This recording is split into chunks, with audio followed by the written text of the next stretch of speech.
so like just whatever And, she's thinking is what comes out. It's just so funny. Let's see, I think everyone received a memo. I don't know if you want to give an update or turn it over to you guys. And Yeah, you wanna just take it away from? Yeah. Yeah. let's Sure, go I can from get there. going. Maybe just do a quick little recap of our last meeting, like 2-minute recap, Sure. just for the audience, and then then we're going to talk about next. Yeah, so I think this evening, the agenda is very similar to what we had about 2 weeks ago. I'll give a further update on geotech and survey. The beginning of this meeting, following the agenda, we'll be talking a little more about natural grass and synthetic turf. As it relates to the actual field uses, the information I've received from the school a few weeks ago, we put it into the information we've been using as a basis for the uses required for natural grass and synthetic turf. So looking at what your current uses are and seeing how that works within the budget for the different surfaces, and have a further discussion on the pros and cons of each of those. We do have some updated preliminary plans. Took again some additional feedback from last time's meeting. Have a little more information on some alternatives for buildings and bleacher and press box. Those will probably be the two top items we'll discuss. Following that, we have updated the preliminary opinion of cost for the 3 different surfaces. There's some options that we can look at to start to reduce that budget already. We will be beginning geotechnical engineering on Wednesday, so I won't have an update until later this week on some of the soils information. But we do have final survey, which helped us fine-tune some of these items, and again, some considerations to start looking at some of the things we could potentially pull out at this stage. And then finally, one of the memos I sent, I think last week, I have a few different projects we've worked on the last 3 or 4 years to present some of the scope, what the project costs were, and talk a little bit about each of those to understand where these track and field projects are within the marketplace. All right, so I think first off, let's start with survey and geotech. So as of this morning, I received final survey from our surveyor. A few things initially to note. The vegetated swale that's located just southeast of the track, this swale was flagged as wetlands. Initially, we thought this was the only area per MassGIS that was wetlands, so we'll have a little bit more to deal with as it relates to the Conservation Commission. As you can see, we have the 65-foot wetland buffer and the 100-foot wetland buffer. The 65 is specific to the town, showing that the existing press box, bleachers, and the southeast corner of the track are already in the buffer.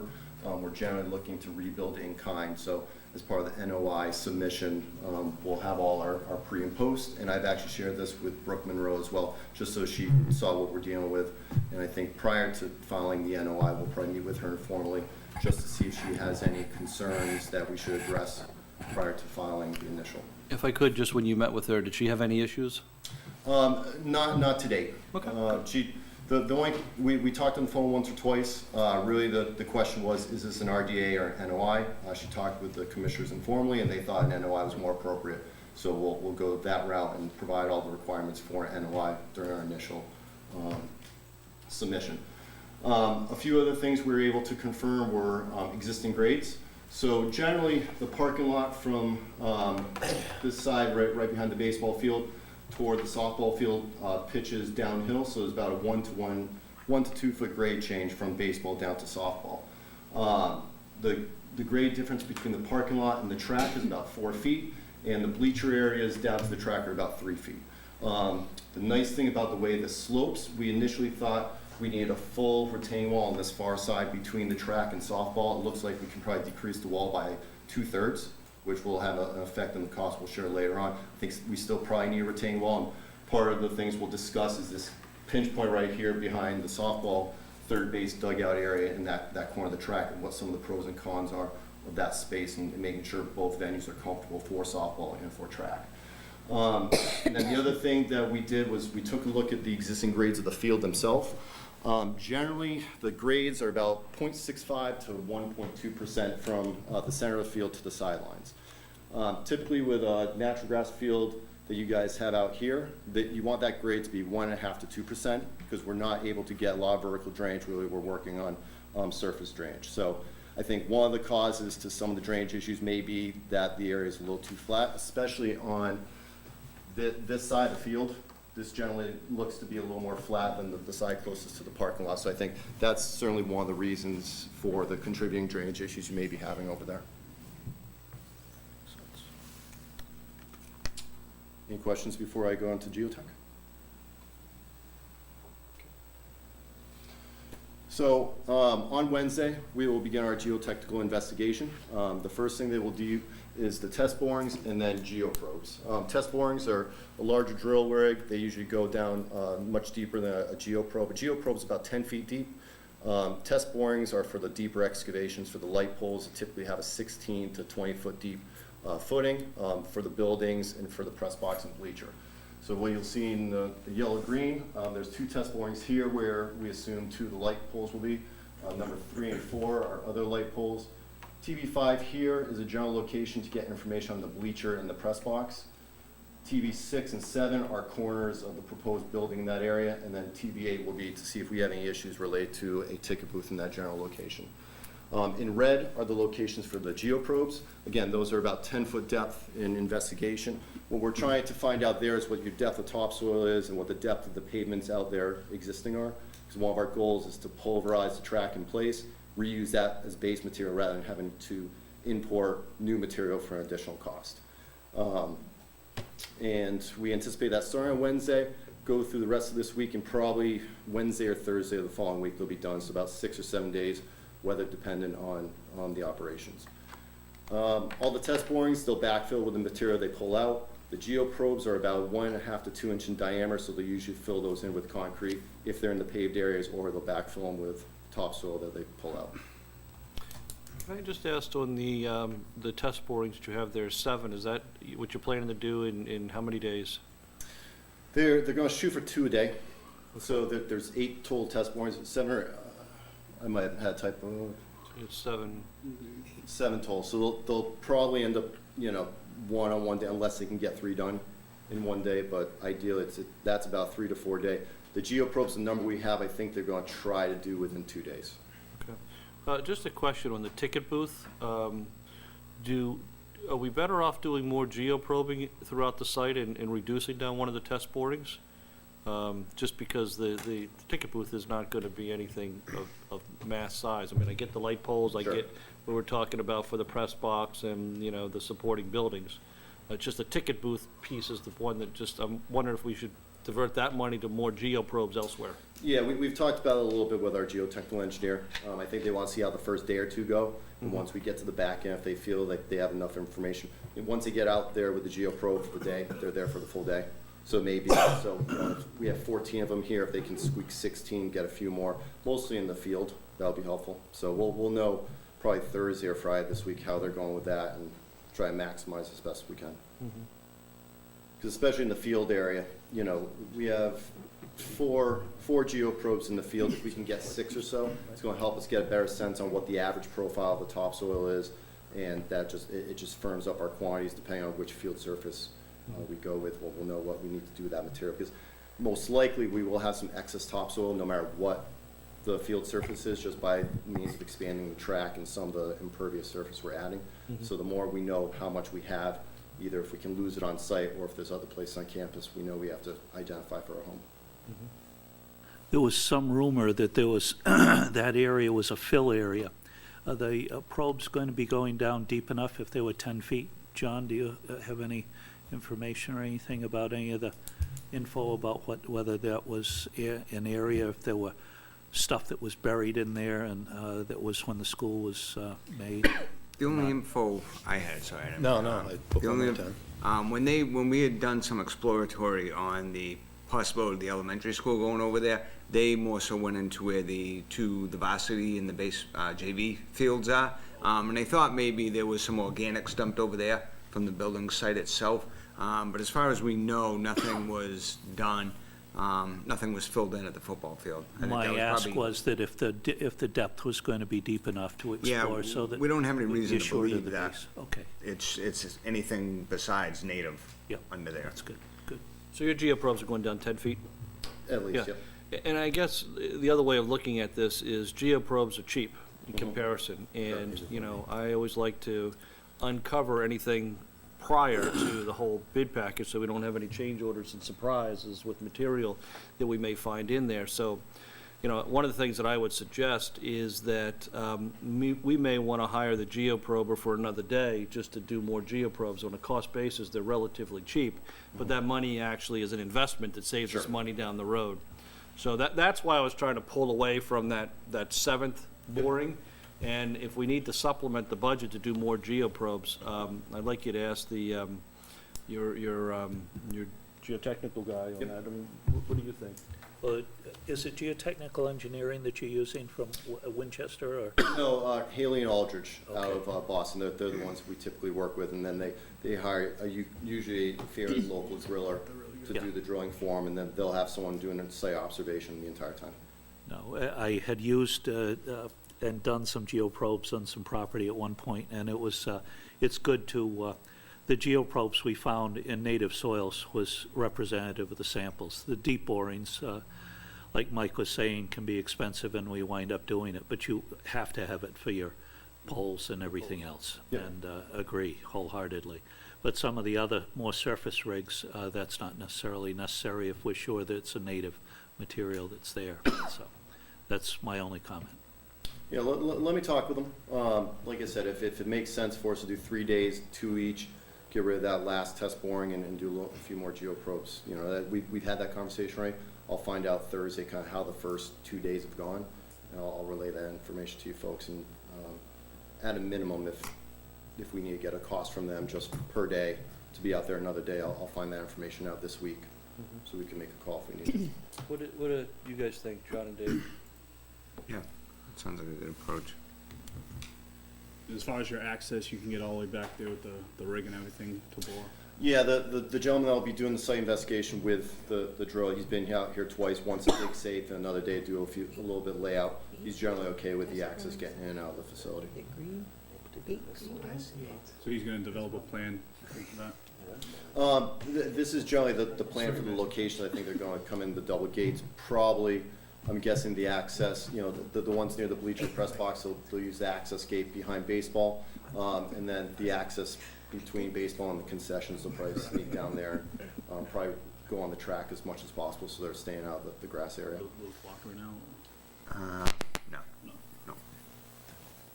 Just as a point of clarification, looking at the map, I feel like I see 8 test borings. Yeah, I think we had 8. The eighth one is at the ticket booth. I think it was a typo on test borings being numbered, being 7 of them. Oh, so that's just a mistake. But in any case, we do have 3, and granted that for presentation purposes, these circles are extremely large. The investigations are, you know, a tenth of the size.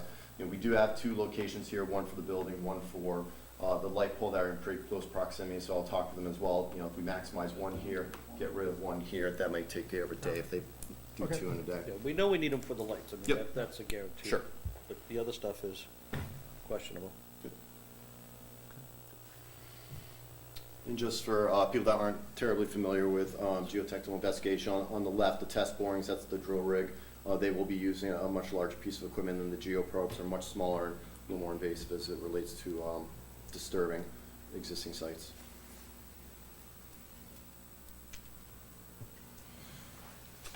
All right, if anyone doesn't have any questions about geotechnical survey, we'll get into the field usage study, and I can go and pass these around.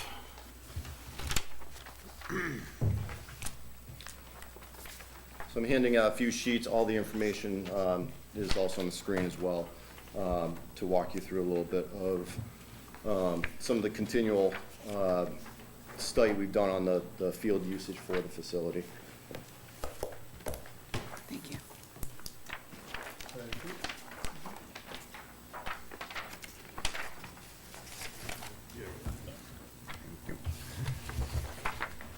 I have a few extras if anyone I think we might want to take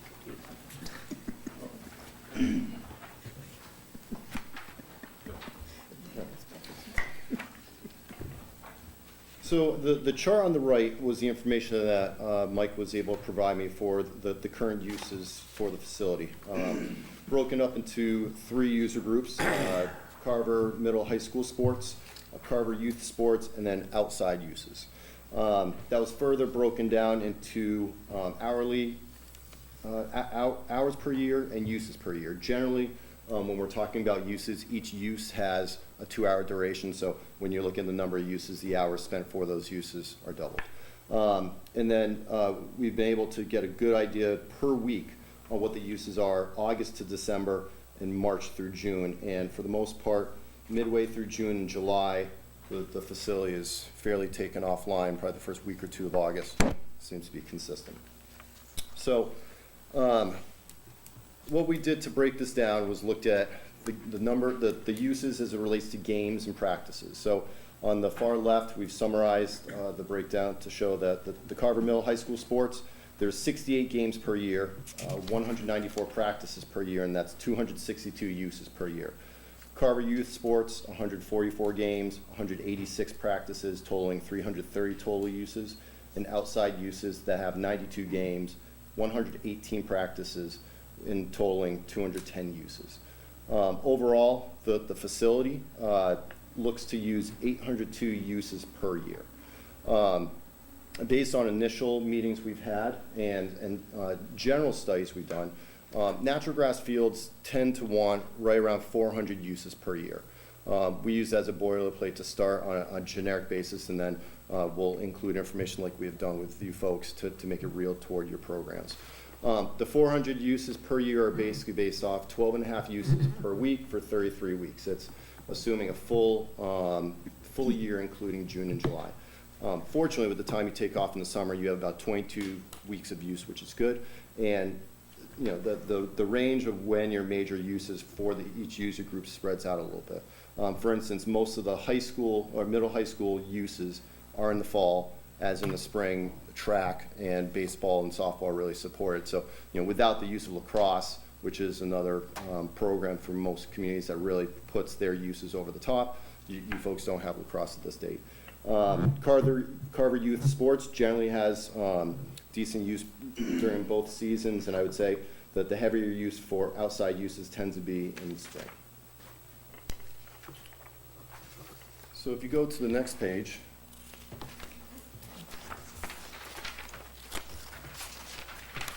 we started to look at different ways to break and analyze the 3 user groups rather than individually. Today we've broken them up into 6 different ways, starting with the Carver Middle High School sports, then adding youth sports, and then adding the outside uses. What we've tried to do is look at how many uses do just games need for each individual use, and then if all 3 uses use the field just for games, what's that totaling for number of uses? And then on top of that, trying to piggyback the number of practices that could or could not be added to the game uses to generally get within that 400 range, if we're talking natural grass or synthetic, natural grass, whether it be sand cap or the native soil. Obviously, For clarification, can I just ask, are these existing uses or potential uses? So the middle high school, it's kind of hard to say that they're existing because we don't use that field the way we could or should. So that's what I'm asking, yeah. So in a perfect world, to free up some of the other fields, this is how I sort of laid this out. Okay, Obviously, the potential use from outside groups is something that we're projecting as well. sure, okay. I just wanted to be clear. Yeah.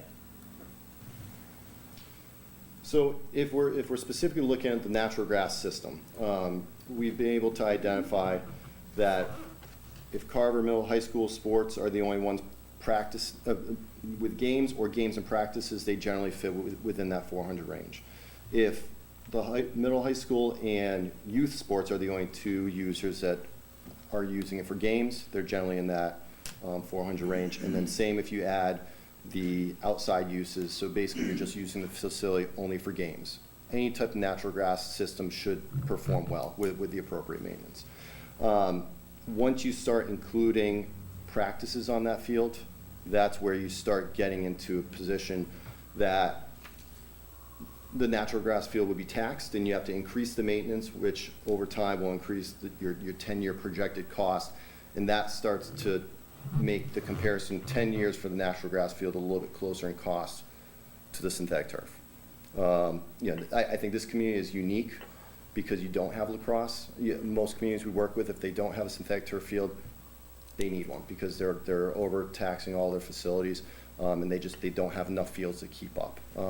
With your ability to not have lacrosse right now makes it a little hard decision. And I think, if you were able to keep the uses appropriately to around 400 with the appropriate maintenance, that the field should perform well. But if we're going to look to add practices and over time, once the facility is rebuilt, add use over time, the decision gets a little, synthetic turf comes into the picture a little more.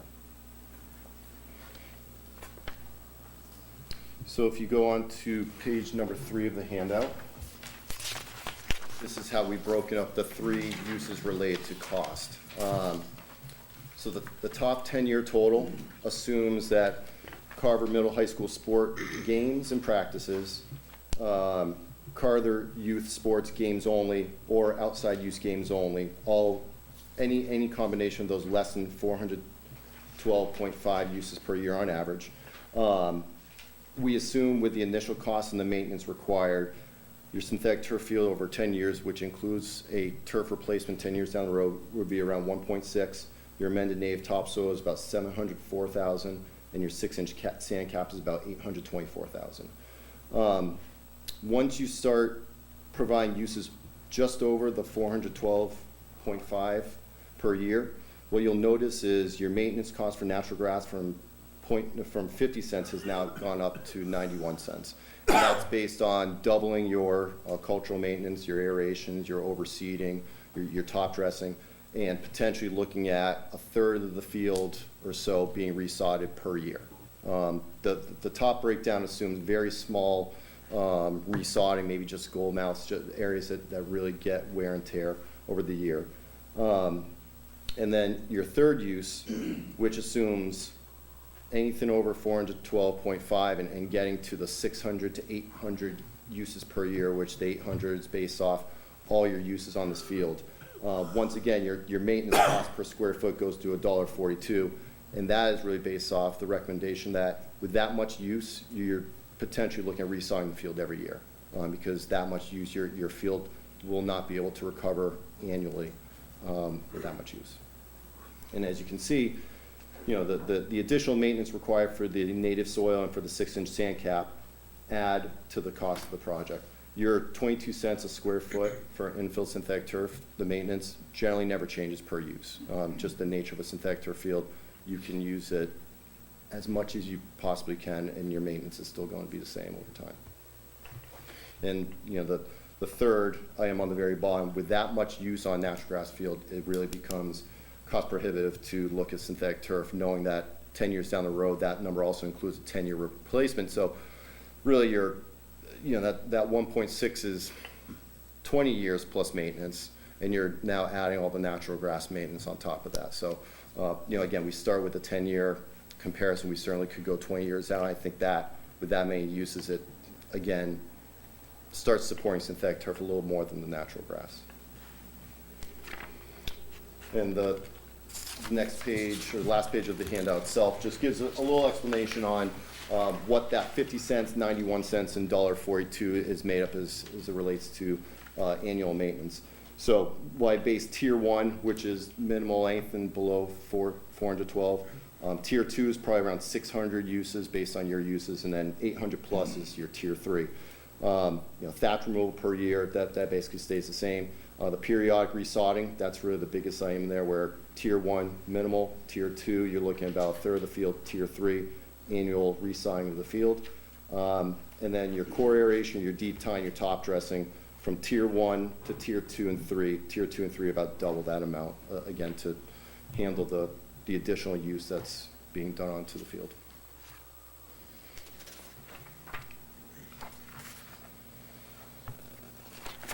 Probably open up to some questions or comments. I know it's a lot of information to take in.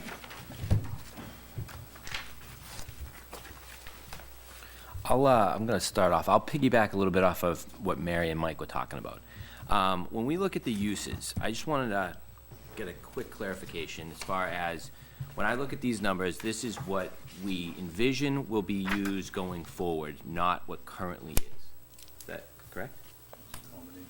you can't use current numbers because that field is Agree. unusable. Agree. So if I had a perfect world scenario, that's how I come up with those numbers. And with, And what's happening is. we Can I talked just, about- just on that, in your perfect world scenario, what I haven't heard is what would happen to the other fields if you're gonna move all the practices? Say that.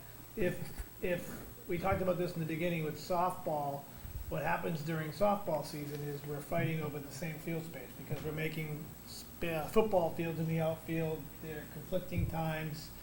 You know, you're not giving the fields proper time to rest. So, you know, spring typically is when we're using those fields, baseball and softball. Fall, typically they should be resting. Yep. Rotating people through a field that is usable is kind of how I calculated this. This is not, again, this is just me trying to figure out if, in my mind, if that was a turf field, this is how I would schedule that facility, what you see there. with the hope that most, if not all, varsity level games would be played on the turf. Yeah, possible. I mean, then sometimes a soccer game may be at the same Yep. time as field hockey, but ultimately that would be the. That would be, which currently doesn't happen because there isn't a request to use that field. Correct. Dirt is dirt, right? So at the end of the day, that's where I wanted to kind of get the idea on games, where we were getting that number. So on a Tuesday, when currently you might see a field hockey game and a soccer game happening, that field, that main football field isn't in use. Whereas going forward, at least one would be using that main field at all times, correct? Correct. And that's where I you're mean, getting. ultimately, right now, the only people that use that field are Pop Warner. Varsity football plays there. Girls varsity soccer will play there. Right. That Okay. is it. No one else wants to use that field. Thanks. Where does JV play? Pond Street. Off to the, okay. And field hockey plays in the outfield of baseball field. Now, And do then you they, have to remember that once the varsity and the high school kids are finishing up at around 5:30, I got a whole new group of people coming in at 5:30, which is typically a flag football, the soccer teams, whatever the youth sport is. I mean, a lot of times it's maybe a fall league softball, or whatever. So, Mhm. you know, we're sort of recycling as one group comes in, the next group comes in, and we're continually using the space. Do JV and varsity play at the same time, or are they used to be, one had to go watch the other? or Right, so, yeah, that is a luxury of ours at the school. So for soccer anyway, varsity and JV will play at the same time. One plays at Pond Street, I mean, traditionally, one would play at Pond Street, one would play it on the stadium field. Okay. Boys soccer, they choose not to use the stadium field anymore because it's too narrow. Doesn't fit their style, Mhm. so they don't use it. Girls still use it. Field hockey will play a varsity game first and then a JV game because we don't have two field hockey fields. And we've tried to put two field hockey fields in the outfield of the baseball, but they don't fit. True regulation fields. I've got one sort of on the varsity side and then one. So Mhm. that doesn't work. So they play a varsity game first, followed by a JV game, or kind of vice versa sometimes, depending on the school. Now, does field hockey tear up a turf field? An artificial turf field? No, there'll be a little bit of maintenance considering that the field hockey sticks, do a little more wear and tear than soccer or football or most other sports, but not significantly. And field hockey actually wants to play on turf, and not usually infield turf. It's really more of an old style AstroTurf, almost like a carpet that's wet. That field hockey would rather play on that because that's for the speed of the ball, the quickest. Yeah, I mean, the NFHS, we follow NFHS rules. NFHS rules for field hockey is, I think, it's like 1.5 inches for grass. Mm. I mean, our field is not really that, but a lot of when we travel now, we're playing on turf, which is a much faster game. Mhm. Okay, thanks. And one of the things we were talking about earlier too, with the potential expansion of the track, that may add boys soccer Oh, down to absolutely, that yeah, field, yeah, because yeah. we're looking at 210 for that width. So Right. that's a use that will probably immediately be added, even though they're not currently using it. Right.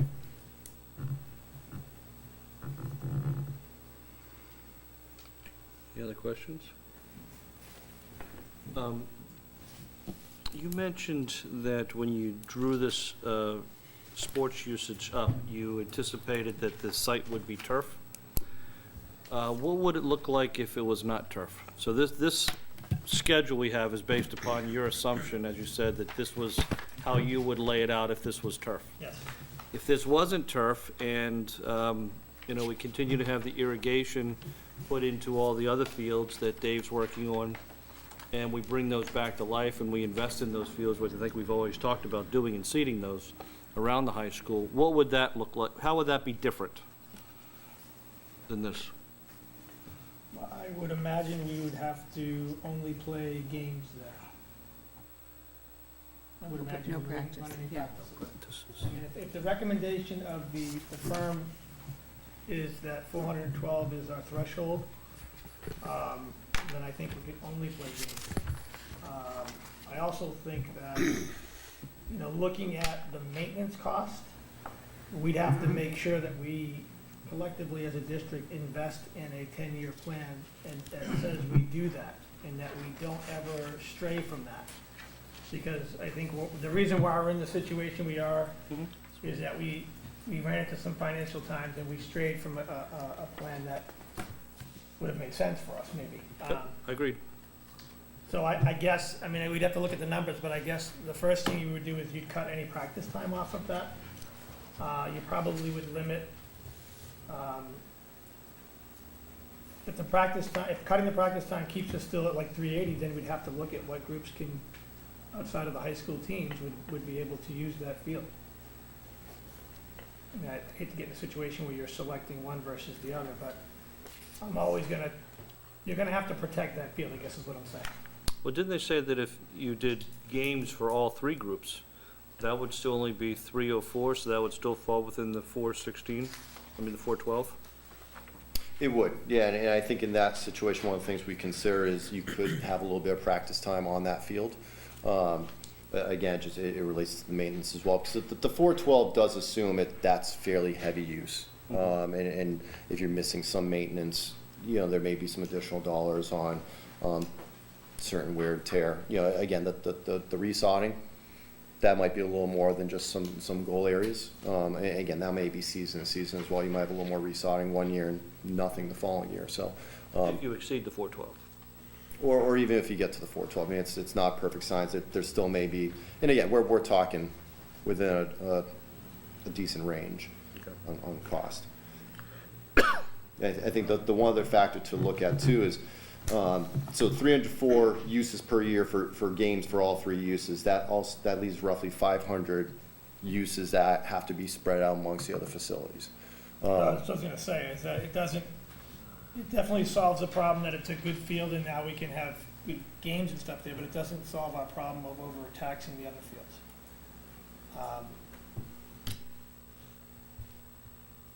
Like I said, there's a fair amount of use in that facility outside of the high school use. And if I'm excluding people from that field for practices and then potentially sometimes games, maybe not. That means everything else is still, the practice is still happening in the outfield of the softball field. The practice is still, we're still beating up Pond Street and we're still beating up other fields. So that's something we'd have to look into. We wouldn't be solving anything. I think it would be solving the problem on that field and providing a nice game field.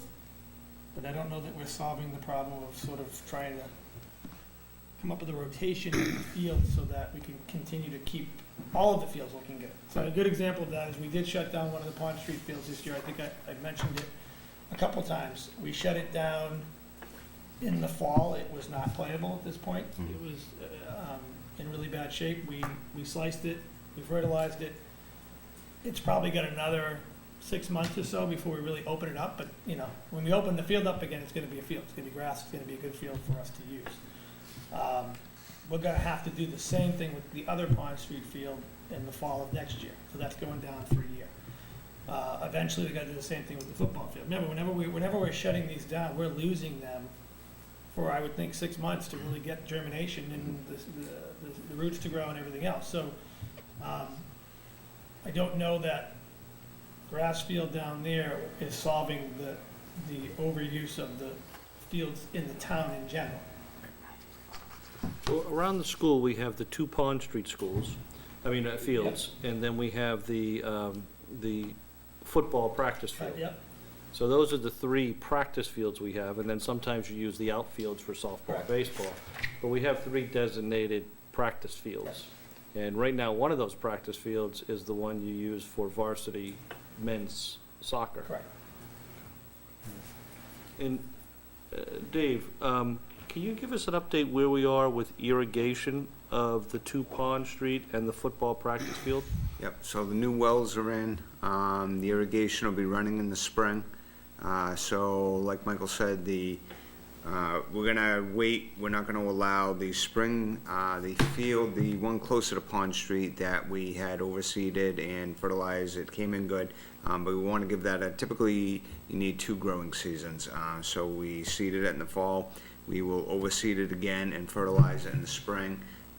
And then that'll be ready for fall use, and then we'll do the same to the other field, because the other field is pretty beat up where that didn't have irrigation the last couple of years. So once we're with the irrigation, obviously it's going to help it along quite a bit to get it to the point once we open them they won't get tore up. The practice football field that gets heavy use. Even when that was irrigated, that was always, you would definitely have wear spots in that, especially where they practice. They typically do a lot of practicing in one area.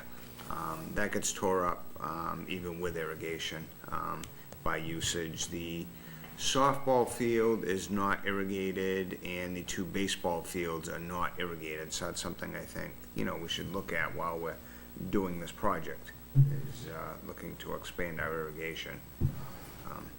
Where we did the varsity baseball field, we put in sod this past spring. We did put 1 hydrant there to hit the infield, and that actually held well. But baseball infields typically don't see much foot traffic. It's baseballs, so your outfields tend to show more wear.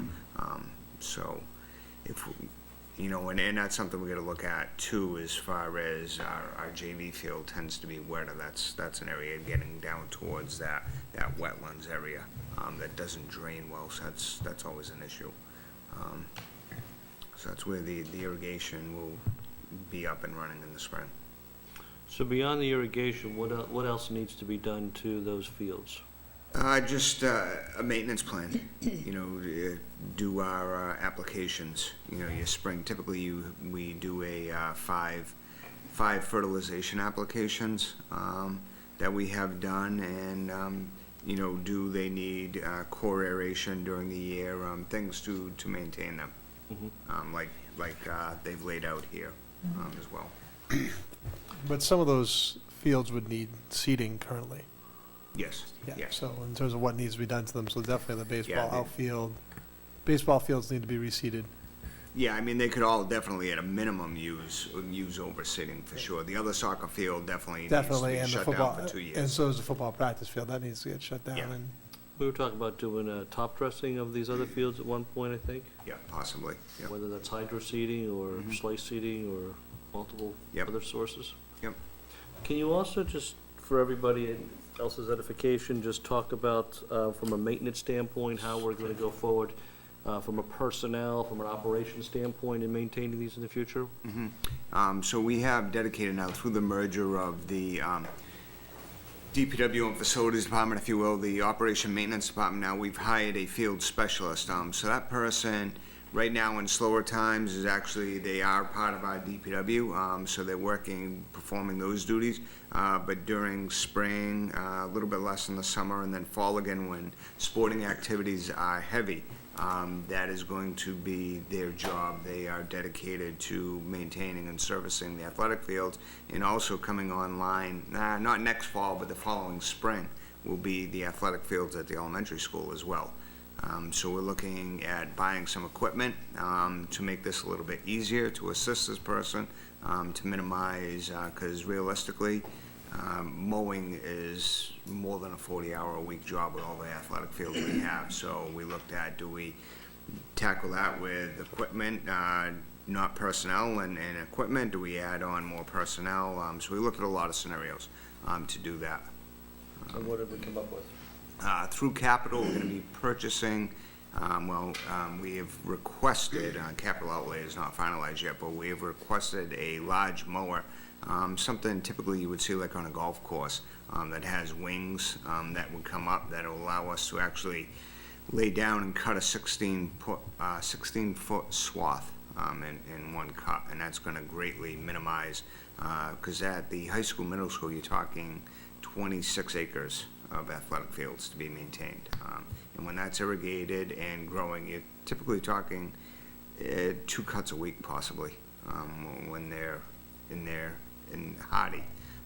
So that's, if you're doing that with a 60-inch mower deck, that's a full-time job. So with this mower, we're looking at minimizing, and we can use that at the high school, middle school, the new athletic fields, we can use that on the Purchase Street fields, and any other athletic fields that come online around town. I know there's talk about Forest Street rejuvenation, with some soccer fields. So it's a tool that we'll get a lot of use out of and save a lot of manpower, because it's not just, when these athletic fields are in use, it's not just mowing of the grass, it's lining of the fields. The first time you do them the season, they have to be pinned, everything has to be by Maya regulations. They look at the size of these fields, there's certain arcs that have to be around goals. Once all that's laid out, with natural grass, it is repainting them every 3 or 4 days, whatever it takes, so you don't lose the lines to mowing. Making sure all the fields are safe, there's no corners of bases sticking up and things of that nature. So it is a full-time job, so we do have a dedicated person for the athletic side of things when it's heavy outside. Dave, do you feel that you have enough, the personnel and the capital to be able to meet the additional needs of another natural grass and having these fields? If we were to limit this just to gameplay and then to be able to keep the other fields up in good shape, you feel that you have enough staff and with the additional piece of equipment to be able to maintain all of these? I think so, and I can't sit here and say absolutely one way yes or no. I mean, this is the department's new. But I think it's not 26 acres of new area where we don't know what we have. But with this additional, I shouldn't say it's an additional person. We actually did have a groundskeeper at the high school. But through the merger, we've actually brought them in under the DPW. So in slow times, that they can help out on our road crew side. But they will be dedicated. And also the beauty of that is through this merger is when it's real heavy over there, I can pull someone within my department from the DPW. I could have 3 people over there. We utilize the corrections people at times to go over there, and they were actually just over there last week doing some maintenance and cleanup with one of our staff members. And you're comfortable with the competency to be able to maintain them to the standards that would need to be in the Yeah, maintain given, our if everything there, I requested a utility vehicle, which is neat over there. We're looking at swapping out some equipment, so if we get the mowers in the utility vehicle, I think that would be a huge bonus. And in the beginning of this, I said, I don't have, honestly, a preference one way or other, whether it's natural grass or if it's synthetic turf. All I request is that whatever we have, I have the funding to maintain properly, whatever we get. I don't want to, no matter which surface it is, I don't want to put it in and have it go downhill. I think the town is making a huge improvement on maintaining our assets. So given the proper tools, we will absolutely do that. Yeah. And on the maintenance cost, just to go back to what we've been talking about, once either facility's built, the maintenance cost there's a maintenance cost for both. Yes, correct. And to some extent, if you're staying within that window, let me see if I get the meetings right. What's the maintenance cost between the two if we're staying within that 412 window? So you're looking at synthetic turf is about 22 cents a square foot for a maintenance cost, and then both natural grass fields are generally 50 cents. So the maintenance for the natural grass fields, depending on the tier, are going to generally be the same. You're doing the same thing to both of them. So where the 50 cents covers what Dave was talking a little bit about, your thatch removal, your core aeration, deep tying, top dressing. Even below, you'll know on that last page, we do have the field painting, touch up the initial painting. So those are all additional costs that, with a synthetic turf field, whether you paint or you have permanent lines, at least there's one painting per year. Or there could be multiple paintings depending on how you went with that. I would say you're probably painting a lot more with the natural grass, so just by the nature of having to cut the blades. And then, as part of that 50 cents, 91 cents, and $1.42, we do have some money in there for irrigation. Obviously, there's more costs related to the wells, gasoline, certain other things that add up to be part of Dave's budget for maintaining those facilities. Plus the 10-year carpet replacement. Well, yeah, that's the thing. I mean, when you look at the synthetic turf, the 22 cents is for painting and for typically monthly maintenance. Probably once a month, you're going out there with a groomer and a sweeper and maintain the field. It's probably, on an 89 field this size, it's probably a day's worth of work. But there's still some maintenance involved with that turf. But yeah, when you look at the back end of the 10-year, that number still includes your replacement for up to year 20. The synthetic turf, is the equipment cost captured in this number? In the 22 cents they are.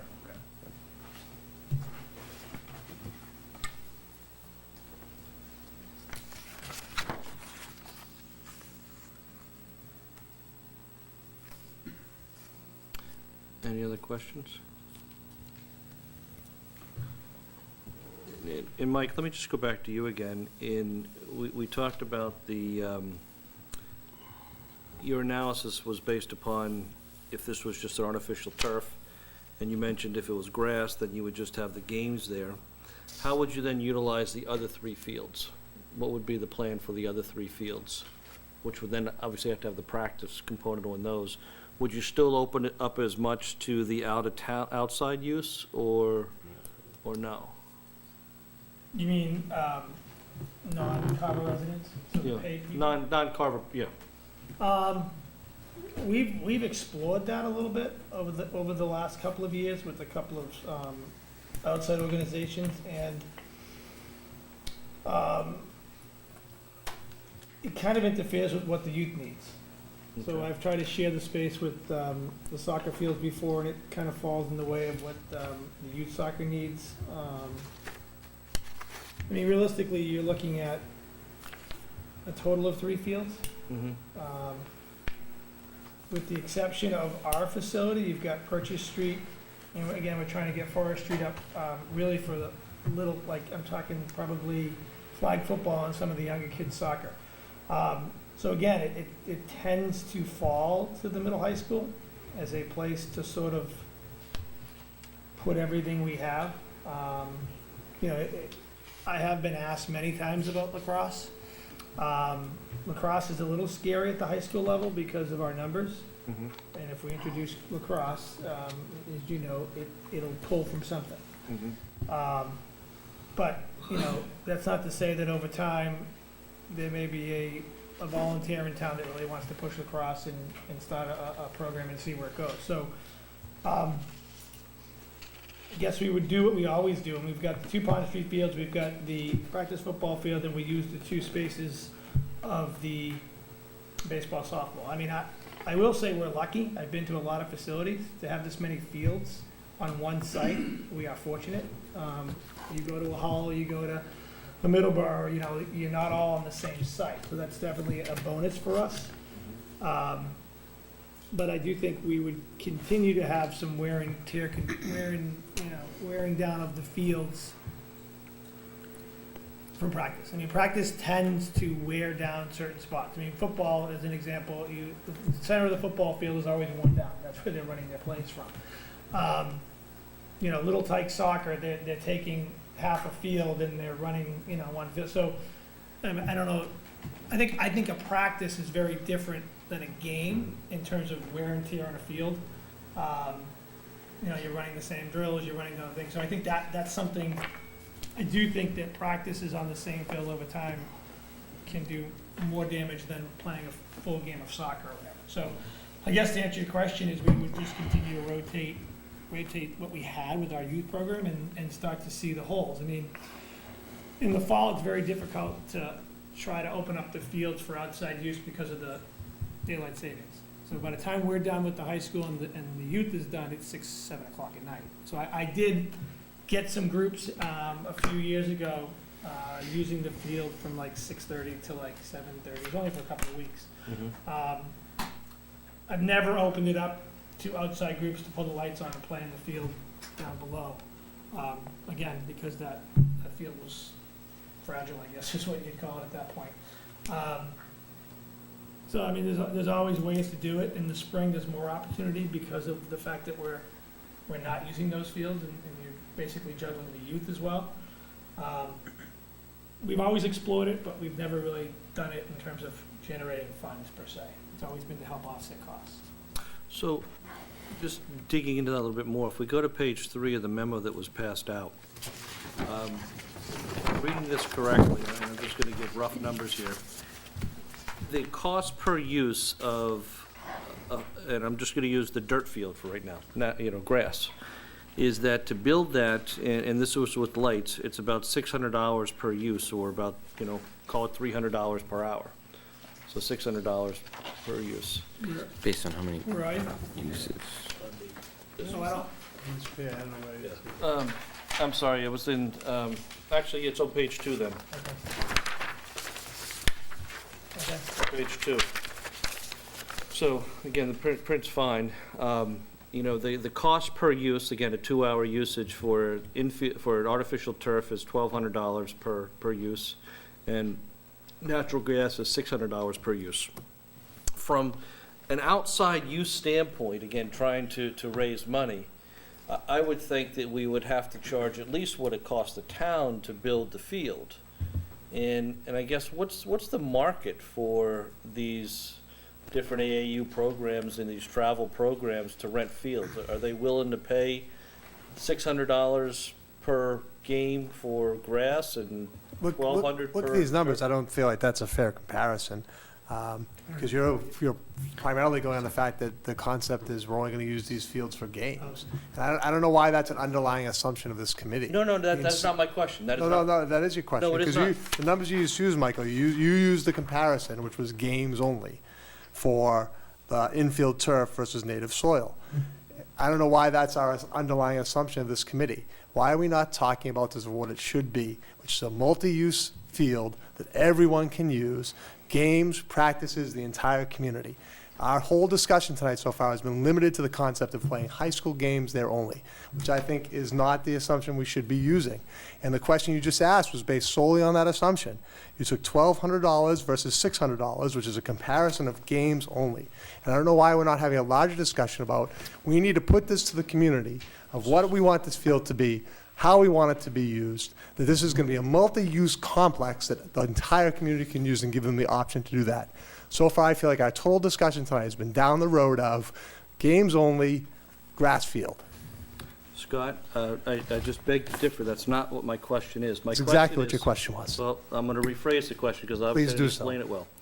Is the town's going to invest anywhere from, for this facility, call it $1 million or $2 million, whatever the number is, okay?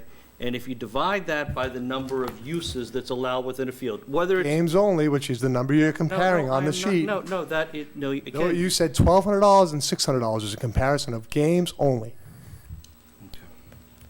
Yeah, so I, No, I want to finish this. Okay, again, the town is going to invest X dollars into this facility. This facility, whether it's games, practices, whoever it is, it can be used for X number of uses.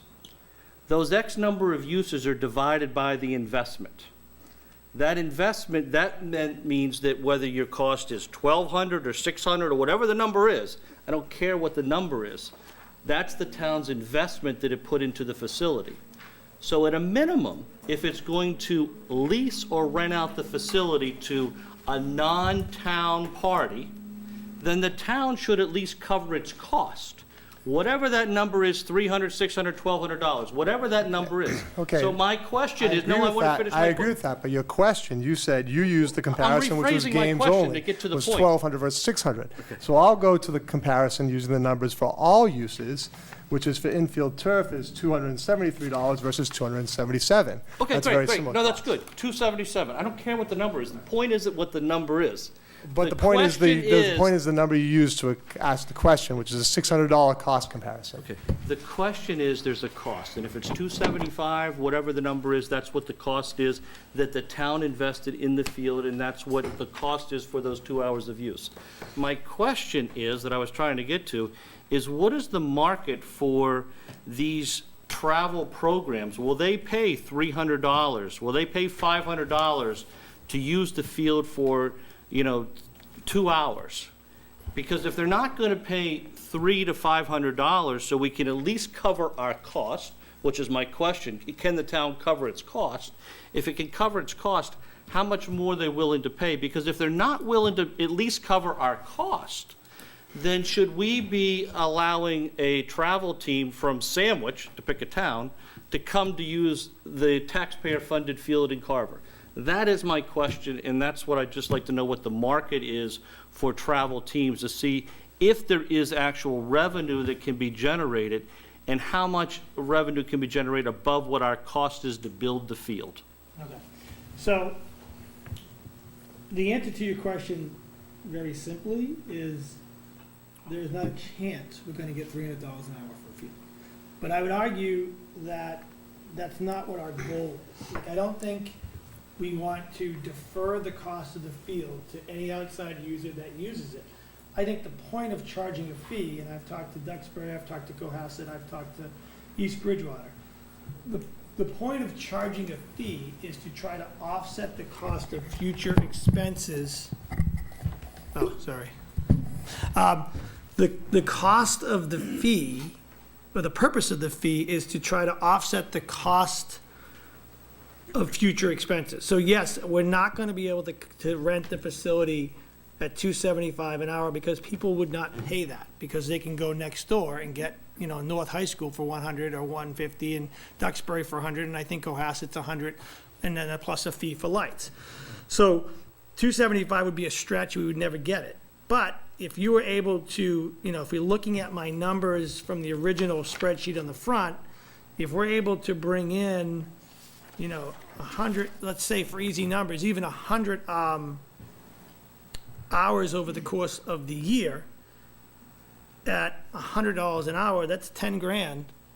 And that's 10 grand off of, if we're projecting that it's 500 grand for new turf in 10 years, and you can raise 100 to, 10 to 20 grand a year, that's what the purpose of that fee is. I don't think we should look at it, I actually hate that line item.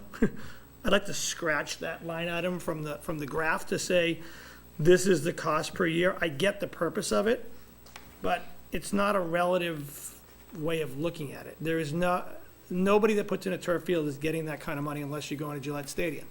So, I think 100 to 125 an hour is a reasonable number, and the point should not be, I'm trying to capture the cost of what the district paid, because it's an investment for your district. It should be to capture the cost to offset maintenance and potentially turf. When I did this with the initial thought here with all this spreadsheet, was that I think I'm at 210 hours for outside use. That was me projecting, can I get, the LFC group here and maybe a lacrosse group to come down here and rent this facility, some in the spring, some in the fall. 200 hours at $100 an hour, some light fees, 25 grand a year I'm generating for revenue, and all of a sudden, instead of it costing us 500 grand, in 10 years it costs us 250. But if that's not where the money's going, then I would say, yeah, well, you know what, let's not rent it. If that's not where if we're gonna take this money and think we're gonna pay back the taxpayers and say, hey, guess what, you just saved yourself $250 each time someone uses it, that's not a good model in my opinion. My opinion is, the cost is the cost. This is our investment as a town. Now, how can we get some money back so that the future investment isn't as much? I would think that that is what some of the Duxburys and the Cohassets and the EBs who have these facilities, that's their mentality. I don't think they're looking at it like, the facility costs us $600, it's $600 per use, and I gotta get $600 per use. it's not gonna happen. Yeah, and you know, I think what we've heard is that we're kind of on this tipping point right now as to whether or not we do artificial turf or whether we go natural grass. And if the tipping point comes into these external uses, and then that's going to require the town to put in an additional $800,000 because of that tipping point, well, then in essence, it's subsidizing these private venues, these for-profit venues with taxpayer money to come in and use the site. And that's the whole economics of the thing, to just try to figure out is, you know, what is the commitment the town needs to make, and if it's leasing out facilities to for-profit entities, then shouldn't it at least cover its cost? Right. I think we're well over the tipping point, to be honest, with just Carver use. I think 590, I think we're at 600, so we're 200 over the tipping point. But I think it goes to, I don't think that this committee should make that decision. I think that we can make a recommendation, but I think the community needs to make that decision. The community needs to say, we're at 600, or we're at 500, or we're at 400, but we want X. I think that's what. Absolutely, the community needs to do it, but where we have to look at it is we have to get 2/3 of the community to support whatever the cost is. It's not just a simple majority vote. So it's making sure that we fully vet and analyze what happens here. So whatever the alternative is that we presented, we can go to the community, like we did with the elementary school, like we've done with other projects, say, we've looked at all the different scenarios, and here's how these things lay out, and we're recommending going here because of X, Y, and Z. Right. And this discussion needs to happen before we get there. Oh, I agree. And this discussion needs to happen in front of, you know, different groups too, including the Board of Selectmen, the school committee, the finance committee, the CPC, and the recreation committee. And I think that's all our intent to do there. Yep. But again, we need to kind of figure this out. What is the tipping point? We're told we're at the tipping point, depending upon whether you use practices or games. Right. And then if you use practices and games, then you can't do out of town. But then you could do games for all three and still not be at the tipping point. But then you still have 3 other fields that are there. So, you know, we're not Duxbury, we're not Cohasset, we don't have tons of money. We saw what the numbers were. So again, it's still coming back to the vetting, and that's where I need to at least make sure we ask the question, are we subsidizing for these third-party uses, them coming in at the Carver taxpayer expense, when they're not even gonna pay their fair share for what that use is for that period of time that they're doing, if we go to the tipping point? Right. Oh, I I'm get, done talking, any, no, I get the I- analogy. Yeah. I just wanted to say that I think our decision has to be based on in-Carver use, whether, you know, youth sports, the high school, all of that.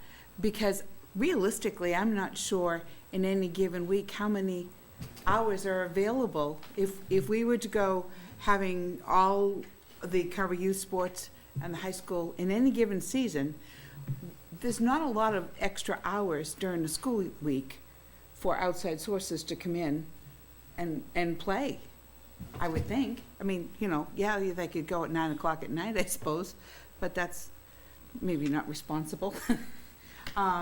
So I think it's wonderful if going forward, we have some time and we can get other venues or leagues to come in and use it. But I think our decision, really, we need to make a commitment to the youth sports and the school sports. Yeah, so let me, What we have. so my rationale for that third column. So when I did the third column, you know, that first spreadsheet, it was my spreadsheet. And the rationale of the third column, to be honest, was once I realized that the need of Carver was 592, in my head, I realized we're over 400. We're way over 400. So what else can we do? You know, if we're going with the idea that if we get to 412, this is really simple, right? Right. If we're under 412, we're going grass. If we get to 412, we're going turf. So when I got to 590, I said, okay, in my mind, we're turf. How am I going to offset the cost? How am I going to help out here? Right. So the outside numbers is based on that. Now, other groups rent their facility until 9, 10 o'clock at night. Obviously, we'd have to figure out that. Other facilities on Saturdays and Sundays are strictly for town and outside use. It depends how we structure it. Right. But I can tell you, in talking to a couple local schools, some schools generate 35, 40 grand a year by bringing in clubs. They pay a premium. They won't pay $6.75 an hour, but they will pay for a stretch of time, several hundred. I mean, they're charging $2,000 a kid, and these clubs have 500, 600 kids. And the clubs also run year-round, too. Right. So they're gonna get more use in the summer and. I mean, there are clubs right now that are renting Duxbury's field. As long as it doesn't snow, they're renting that field year-round. So this is, it's a downtime for them, but that field is running. And every time they turn the lights on, I think it's 125 or 150. And there's a club that goes down there 3 days a week, and then weekends, and they're just, I don't know the exact schedule, but I know that they're generating revenue from that. So, I just want to jump on the 592 piece. So, Michael, maybe my point to your conversation, and my feeling about the conversation is tonight, is we've had a lot of conversation about games only. And I just don't feel like that's the direction we should go in. So Mike's laid out a schedule where it's saying games and practice on the field is 592 uses. So yeah, we can say, the tipping point is if we say games only. And I just don't feel we should go into an approach of saying this is gonna be a games-only field. I think that's, if we're gonna invest in the field, invest in the process, we should be a multi-use field that we can use for games and practices. And those are the numbers we should be looking at. That's my opinion. Can I just ask on the 592? Okay, now that was your anticipation if this was an artificial turf, Yes. all right? But in essence, if I understand that number, that means that there's no usage from the high school sports or the Carver youth sports to utilize the other practice fields. No, that's not correct. That's not necessarily true. Because then my question is, okay, of this 592, how many additional uses will occur during that time for Carver High School sports using the 3 practice fields? In other words, I'm trying to get to that point. I know what you're saying. So, so you're saying, So like, let's take football. There's what, 6 football games a year?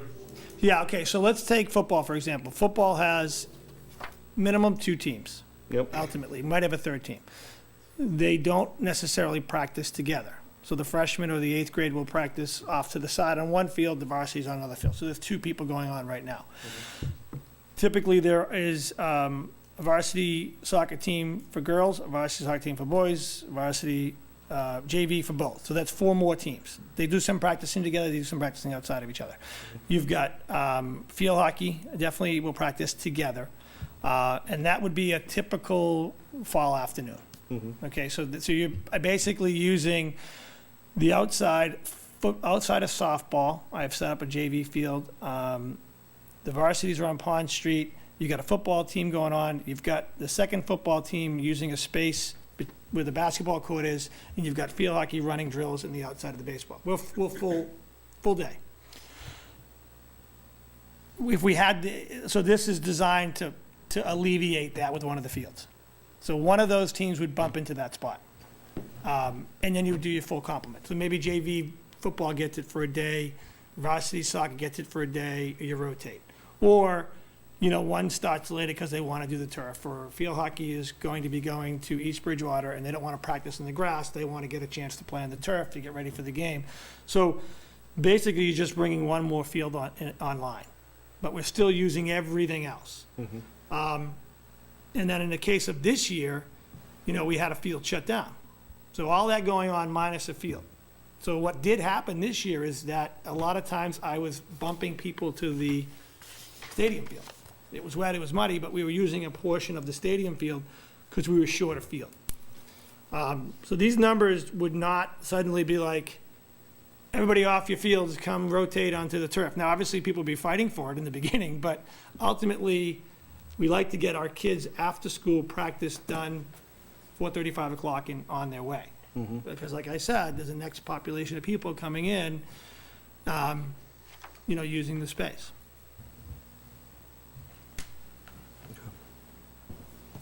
If I might, Mike, this was back to my question of Dave and John about the maintenance and the upgrade of the other fields. If we're able to increase the worth and the value and getting them up to full sprinklers and bringing those fields back up with the existing personnel that we have an asset that a lot of other towns don't have with having the additional space that we wouldn't have. And I see this as a balance that we would be able to have 4 fields that would be adequate to be able to use and spread the teams around on, that would be able to, if we were able to upgrade those fields well enough to be able to have them properly maintained and adequate. We haven't had that option in the past, and they've suffered along with the main field. And that's what my issue is with this, is that can we do a natural grass field at a lower cost to the town and have 3 other good practice fields that would be able to do it? And that's in having the, I guess, the economies that we would be researched with that without beating up the field. There's, without having the game field that would be there, that would not be overused, the 592 versus, I see the school field as being the game field, and seeing that as the opportunity for that. And if we stayed at the 400 and then split up all the others with good adequate fields. I don't want to have anybody have to suffer the consequences of not having good fields, but where we have the assets in place, is this doable? And that's where I go back to Dave and John about, are you able to bring those fields up to the standards that we'd like to be able to have? Not for game, for practice, and doing that adequately rather than trying to push everybody onto one field. And So the only thing I would say to that would be, I did have a person come out and give us some generic pricing on deep tine. He does it at golf courses. So he happens to be a friend of mine. We did just a rough estimate of sort of doing some running tractors, splice seating, whatever else. Yep. That cost was somewhere, and I have the estimate somewhere. I shared it with Dave. It was somewhere between 15 to 20 grand, which is in line with sort of what we're talking about here. My fear is that that's a $15,000 to $20,000 expense each year, maybe twice a year, that needs to come out of some budget to maintain these fields properly. My fear is it won't happen. Because if we've already asked the town for a $3-4 million project, and then every year we have to turn around and say, hey, you gotta incorporate 40 grand to do this right. I mean, it looks good on paper, but I can tell you, I've been here for 12 years, and not for lack of trying, you know, I think this maintenance plan they're talking about is like perfect case scenario. And I think that my fear would be we don't have the resources unless we've got a 10-year plan and it says specifically 60 grand going to these fields each year. My feeling is the minute we run into financial crisis, we're gonna say, let's skip it a year. You know what, let's just skip it a year and see what happens. Well, we know what happens. The reality is there. I mean, you just go over there. And I don't think the use on the field is ever gonna let up, and I don't think 4 fields are adequate for our needs currently. I get what you're saying, but I think that, is it doable? Yes. Can we get by? Yes. I'm being honest with you. It's a game field, we get by, it's not a great scenario. But if I'm a taxpayer in town, I don't want to spend $4 million to get by, I'd rather spend 5 to make it great. Yeah. That's my opinion, but I don't know the real numbers, that's the other thing. I don't know what CPC can fund, and I don't know what the real numbers are. So is the town looking at $4 million and CPC for $1 million? Is the town looking at $2 million and CPC for $3 million? We don't know what the numbers are. But I see your point. My fear is that we won't have a plan in place to make sure that we hit that threshold of deep tying and slice seeding and sodding and fixing divot areas and stuff like that. I don't disagree with you, and that's a perfect comeback to my question, because I've never been able to maintain more space at a less cost. And so if we were down to 1 field versus 4 fields, Right. so is that winding up being a better scenario? And that's the perfect comeback to doing it, because it's only going to add maintenance. And I looked at Dave and John to say, if we're going to wind up trying to maintain 50 acres rather than 26 in doing all of this, Is it going to be, that's not, there aren't economies of scale. I don't have the personnel or the men or the equipment to be able to do it. Are we better just to bite the bullet and go for one more expensive field and wind up having the less maintenance cost on it? And so it's still a quandary for me. Thank you. Yeah. If we go through the numbers here, just for the middle high school, you've got 68 games needed on an annual basis and 94 practices. So that's 262 school-sponsored events, practices and games. And what's shown here too is for Carver Youth Sports is that if we added their 144 games that's anticipated here, that would still fall, at 406. It would still fall at that number. Now, that scenario would still allow for the high school to have, practices there, but not for youth sports. Youth sports would have to find other fields, but then they go under the lights or whatever it may be, and they play their games there. And that would eliminate, obviously, outside uses that are there. I guess there's so many different scenarios as to how you could make this play out, is that, if anything, these numbers show us is we're still on the teetering point as to whether you go artificial turf or natural turf. I mean, you can make a case for either one of these. In some towns where you have lacrosse and everything, you can't make that case. Here in Carver, we're in that quandary as to, do we allow all the high school, middle high school games and practices and all the youth programs in town to play their games there? Then we haven't crossed that threshold. But the moment we go over that, then you cross that threshold and you start adding cost into there. So it is a quandary just on that item alone as to whether or not the data for the usage would support going in one direction or the other. And in my opinion, we're stuck in the middle, which doesn't give us a clear direction per se. And I guess I'd like to hear other people's thought on that too, because we do need to get into cost and analyze that, and I do have some CPC stuff, and I know we have more items on our agenda, but thoughts, comments? Should I ask the audience for comments? Sure. I'm going to do that. Audience, you guys have been sitting here watching, and thoughts? Yeah, I think generally speaking, my personal opinion is when you're looking at turf versus grass, it's really difficult to capture what the uses would be in town. And I say that only because what I anticipate happening is if you build this beautiful turf complex, everybody and their brother's going to want to use it as much as possible. And people are going to get creative on what types of uses they'd like to use it for. And just one that comes to mind just for personal reasons. Springtime, it's difficult to get outside and practice for things like baseball.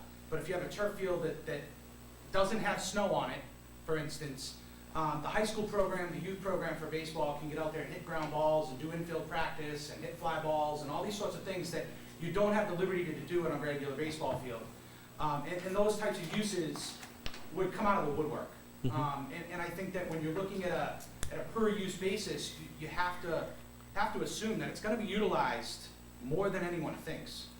And on top of that, as somebody who grew up in town, who started going to the high school when it was built, and has been a member of this community for most of my life, I would argue that those fields at the high school have always had a difficult time of being maintained effectively. And hopefully now with Dave taking over the department and doing what he can then do in his staff, having the resources available to them, I think one of the big caveats on what Dave has spoken about tonight as far as what he's capable of doing going forward is the elephant in the room, if he has the resources available to him. A 16-foot mower is a much different beast, quite literally, than a 5-foot skag. So it's an entirely different endeavor if he has the resources available to do what he needs to do. I think, to Mike's point, what's down there now is proof positive, without exception, that what we're doing isn't working. And I know we've had extenuating circumstances with wells and everything else, but those fields have never been in pristine condition. We've always sort of had to make it work as best we can. And I think we're sort of in a unique standpoint where, because we're way behind the 8 ball, it's going to take a Herculean task to get us back to where we need to be to have those fields be sufficient. if they're grass. That's my honest opinion. We're talking soccer, we're talking practice football, we're talking youth sports. To have everybody have what they need and to have it be effective, it's gonna be a gigantic task. And I would question whether those resources are gonna be available going forward. To Mike's point, we've got new fields being built at the elementary school, we've got the softball and baseball complex down here, we've got Purchase Street, you've got Forest Street. It's not just a matter of getting somebody out there to mow the grass. It's gotta be fertilized, it's gotta be seeded, it's gotta be maintained. People need to have a rotation as to who's using what, when, and where. And we've got some sports in town that require these fields that are growing. I know sports on the whole maybe aren't, but the flag football program in this town has exploded in the last 3 years, and there's no telling where it's gonna go. We've got kids coming from Middleborough and Plimpton and from Plymouth and Wareham, from all over the place to participate in that program. The use is going to increase as far as I'm concerned. And if you put a turf field in there, it's only gonna grow exponentially, in my opinion. Whereas if you try to make it work, as we have the last, 30 years of my life, we're gonna continue to have this really big mountain to push the boulder up, as far as I'm concerned with field maintenance. And until there's a concerted effort on the part of the town to provide the resources and the finances to maintain these fields effectively, we're gonna keep chasing our tail and keep running on the treadmill. That's my opinion. Can I just say something about the field maintenance? I think there's two different types of field maintenance. There's field maintenance that Dave and his crew can sort of supply. It's the lining, the painting, it's the cutting it. And then there's field maintenance, the true field maintenance, which is like slice seeding, fertilizing, keeping people off it. I mean, there's a lot of factors to that type of field usage. So that's the part I'm concerned about. I'm not worried about, I line fields. I'm not worried about lining fields. I'm not worried about cutting lawns. I'm worried about truly come up with a plan where you are able to rest fields and properly take care of them like we did at Pond Street this year. That's my concern. And I do want to go on record to say that we are not at a threshold, in my opinion. I don't think we're at a quandary. I think we're at the need of a turf field. Sir? I agree with the aspect when it comes to turf. I just think the town struggles with the upkeep of the grass. Mowing it, it's a simple task, but reseeding, if you have a wet spring and the sports are played on the field gets damaged. Now that's not a simple mowing. Now you have to reseed. And how do you reseed a field mid-season? It's ineffective. It's a waste of money. They've tried and has never succeeded. I really have, it's been a long time since I saw a real thick, strong field in the town of Carver. I don't know if it's more of the weather, the soil that's underneath it, or the lack of irrigation at times, or the overuse. My son plays soccer, I played some soccer. I've been on most turf fields from the Cape up to Cohasset. There's a reason they're doing turf, because it's sturdy, it lasts a long time, it's consistent. You don't have the rainy season doesn't bother. If you get a lot of rain in the spring, it's still usable. Most fields shouldn't be used for sports when it's raining heavily, especially if it's raining a couple days in a row. You should cancel games so you don't destroy the grass that takes 6 months to grow. And if you don't take good care of your grass fields, you will not be able to maintain them. I think there's only a couple soccer fields for high school sports. I can think of 2 on the South Shore that you still use grass. One Silver Lake in Kingston, and I believe Sacred Heart in Kingston. Other than that, I can't think of one that does. It's because they're inconsistent playing field. Football can be inconsistent, more so than soccer. It's a different field. It's a different sport altogether. You need consistency, you need quality. And I don't think it's manageable. I just don't. I think you're throwing money on top of money on top of money. I think if you really looked on on what it costs to keep a really strong, thick grass field, it'd be far more than these numbers show. Any other comments?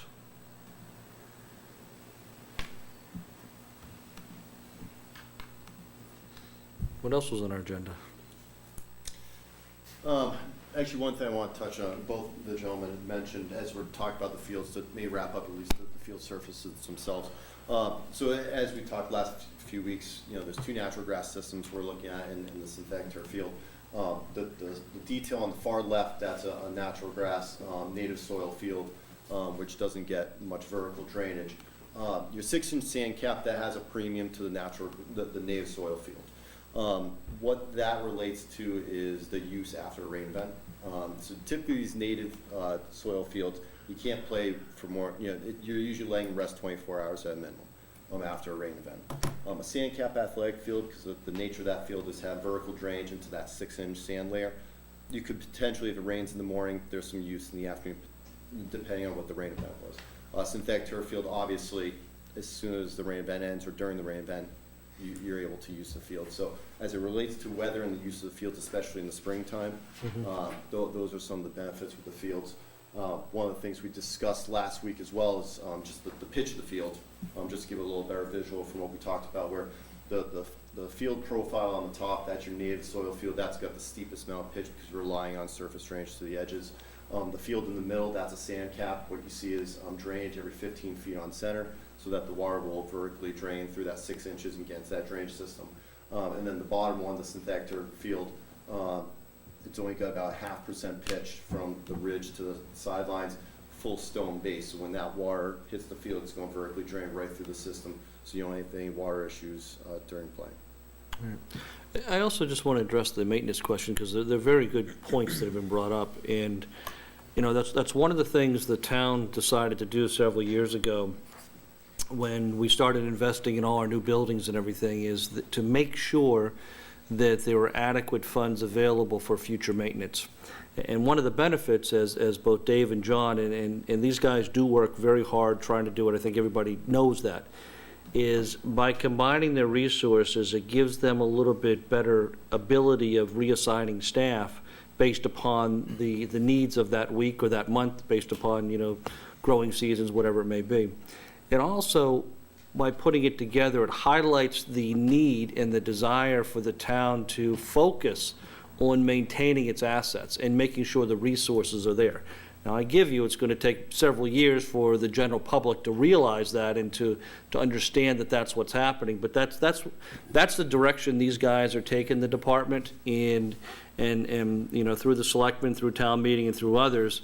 That's how we've set some of this stuff up, so that maintenance is no longer the stepchild. Maintenance gets done to preserve our assets and to invest in them, so that anything that happens in the future will be maintained properly, because it has to. Otherwise, we wouldn't get the town support to purchase the stuff that we're doing right now. Go ahead. If we made a few changes to the preliminary design, so unless we want to talk a little further about the field services, run you through those layouts, and then we have a little cost information that we can run through. Sure.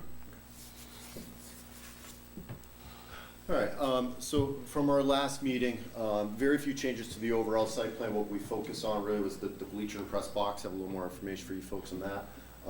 And the building layout, we have some information. This building layout shown is the same that we've had for the last week or so, but have some cost information on that. So generally, we're looking at two layouts.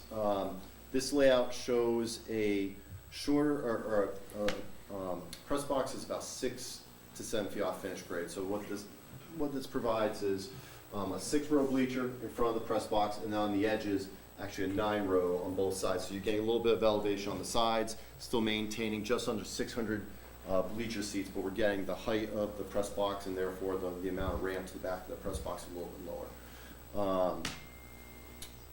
This layout, we were also able to confirm generally 3 buses can be queued in the drop-off area. We've incorporated the walkway adjacent to the track on both options between the track and the stairs. The second option relates a little bit more to the wetlands as well. So what you'll notice is the track actually shifts a little bit closer to the wetland edge. Why we did that, this edge right now, this is where the existing fence is. So our argument is, if we do shift it back a little bit, we're adding a little bit more impervious surface, but we're at the existing edge of where the fence is, and this whole edge is maintained, so that's something we would review with the Conservation Commission. What this layout shows is a consistent 6-row bleacher It's a little bit longer, so you don't have the 9 rows above.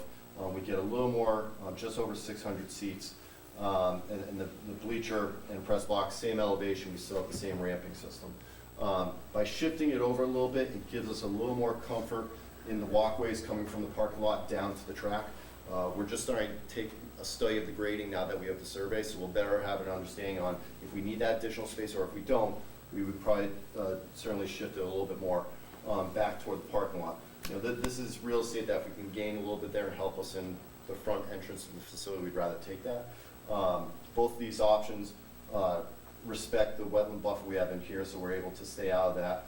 And you know, the little bit we're adding close to the wetlands are a maintained lawn, so we think that's something that we'd be able to feasibly take care of. Does this shift help you with that retention wall by the softball field? It does, and actually, I'm glad you mentioned that. What you'll see in option 1 is it gets a little bit closer. We do have a pinch point right through here. So one other thing, so that's still our emergency and player access. We provide a 12-foot wide walkway even down through here, and we've added a little bit of pavement there so that any ambulance could queue during the game. What that does is it requires us to have about a 3-foot wall right in this little spot, which gets right behind that team area at softball.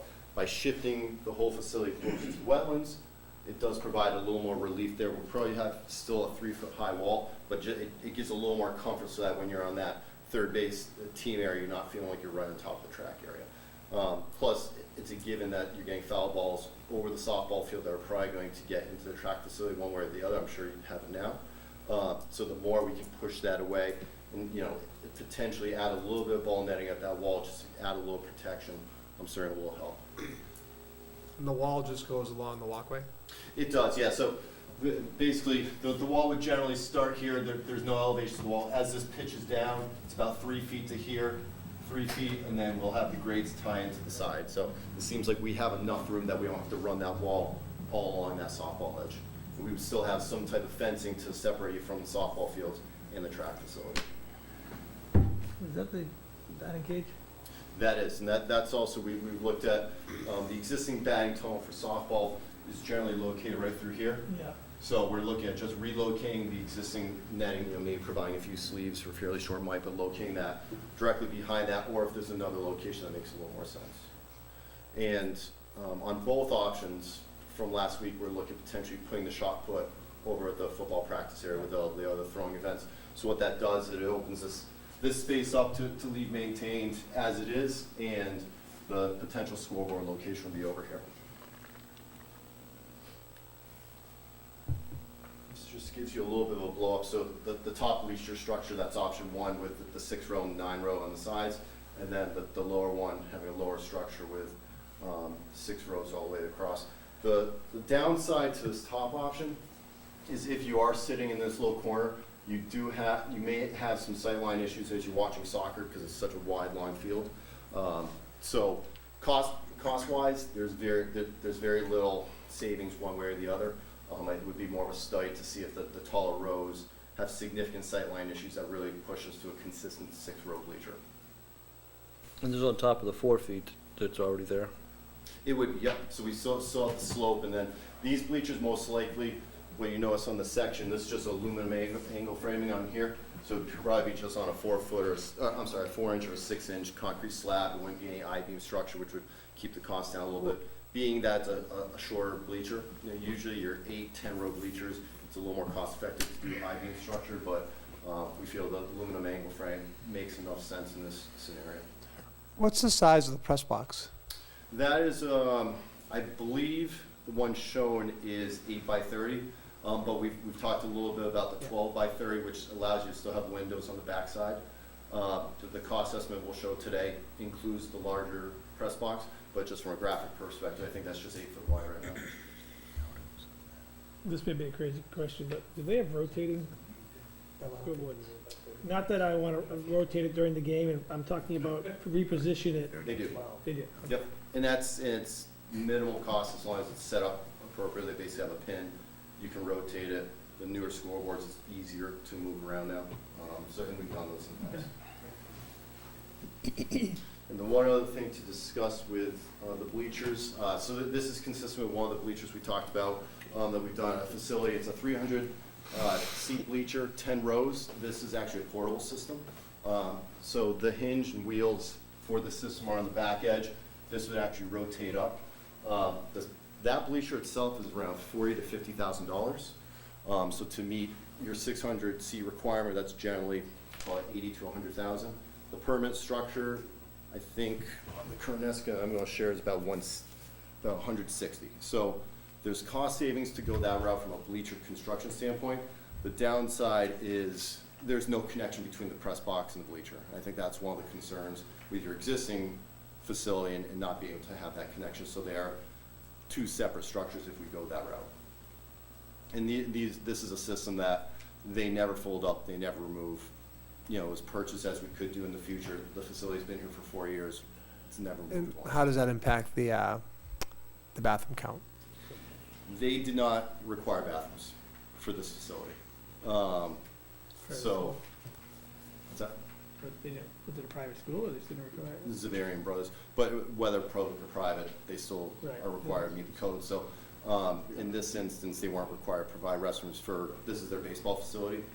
Their track and field facility with the permit bleachers are a little bit closer to the school. Well, so it was, Tim just mentioned a point that their school, Zavarian's very close to the field. Right. So was the non-bathroom based on the proximity of the school or based on the bleacher type?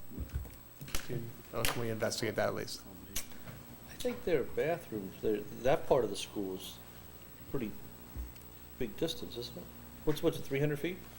300 feet is usually the code. The track and field facility is next to the school. Yeah, that's next to the And school. The baseball field's further away. Further so- on the side of the track and Yeah. field. I don't remember, to be honest, if that was the reason or not. They didn't have to require any restrooms at the baseball facility, though. They do have a small concession stand near the home side bleachers. I don't recall if they have restrooms in there or not.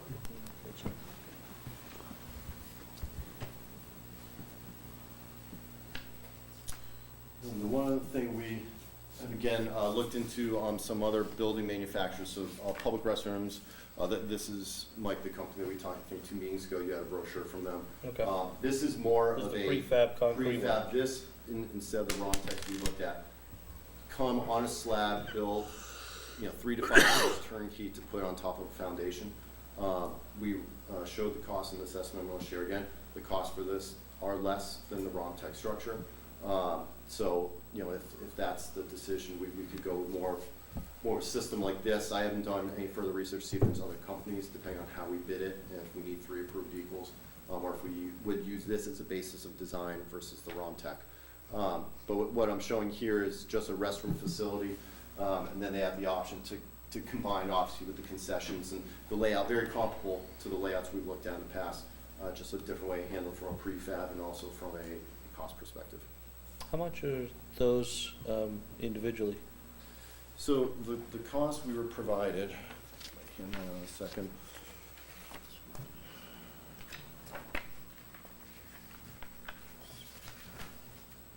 So that comes, crane lifts it up, puts it in place?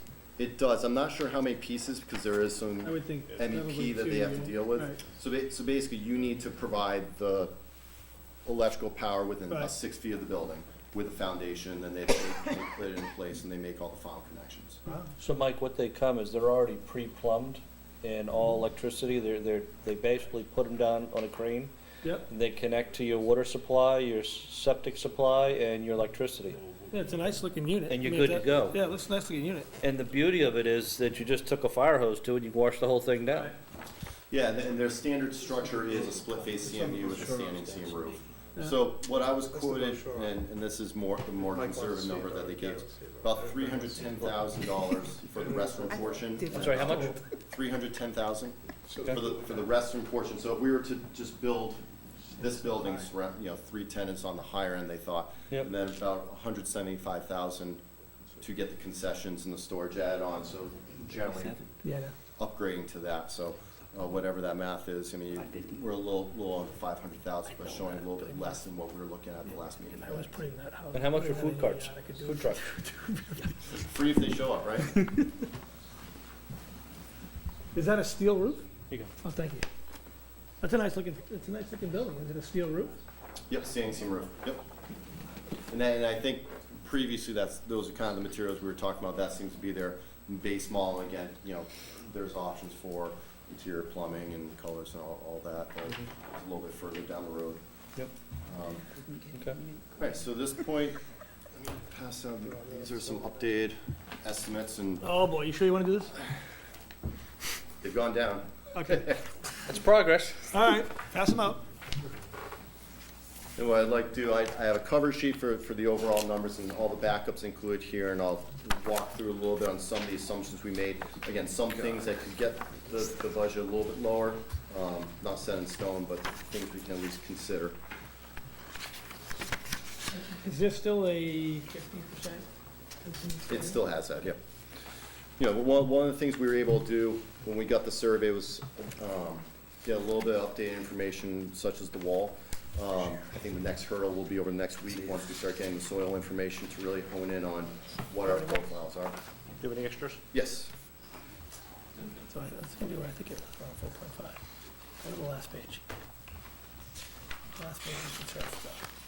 4.9 right now. There's a 10% contingency. So that's a 700. Great. That's really what we're looking at. All right. The surface is 700. Yeah. What we've done here on this one, make it a little bit easier, rather than showing the other two field surfaces as alternates, we basically provide three opinions in here, with some minor changes. Able to tighten up the 4% and 8% as they're included in the project budget rather than being as part of an alternate. So I'll walk you through the first, the amended native topsoil field with just some of the things we've identified that could be some potential cost savings. Mobilization site prep, we tightened up some of the demo costs, but there was about $1,000 deduct there, so I think at this point that 150 or so is probably a good number to have for mobilization site prep.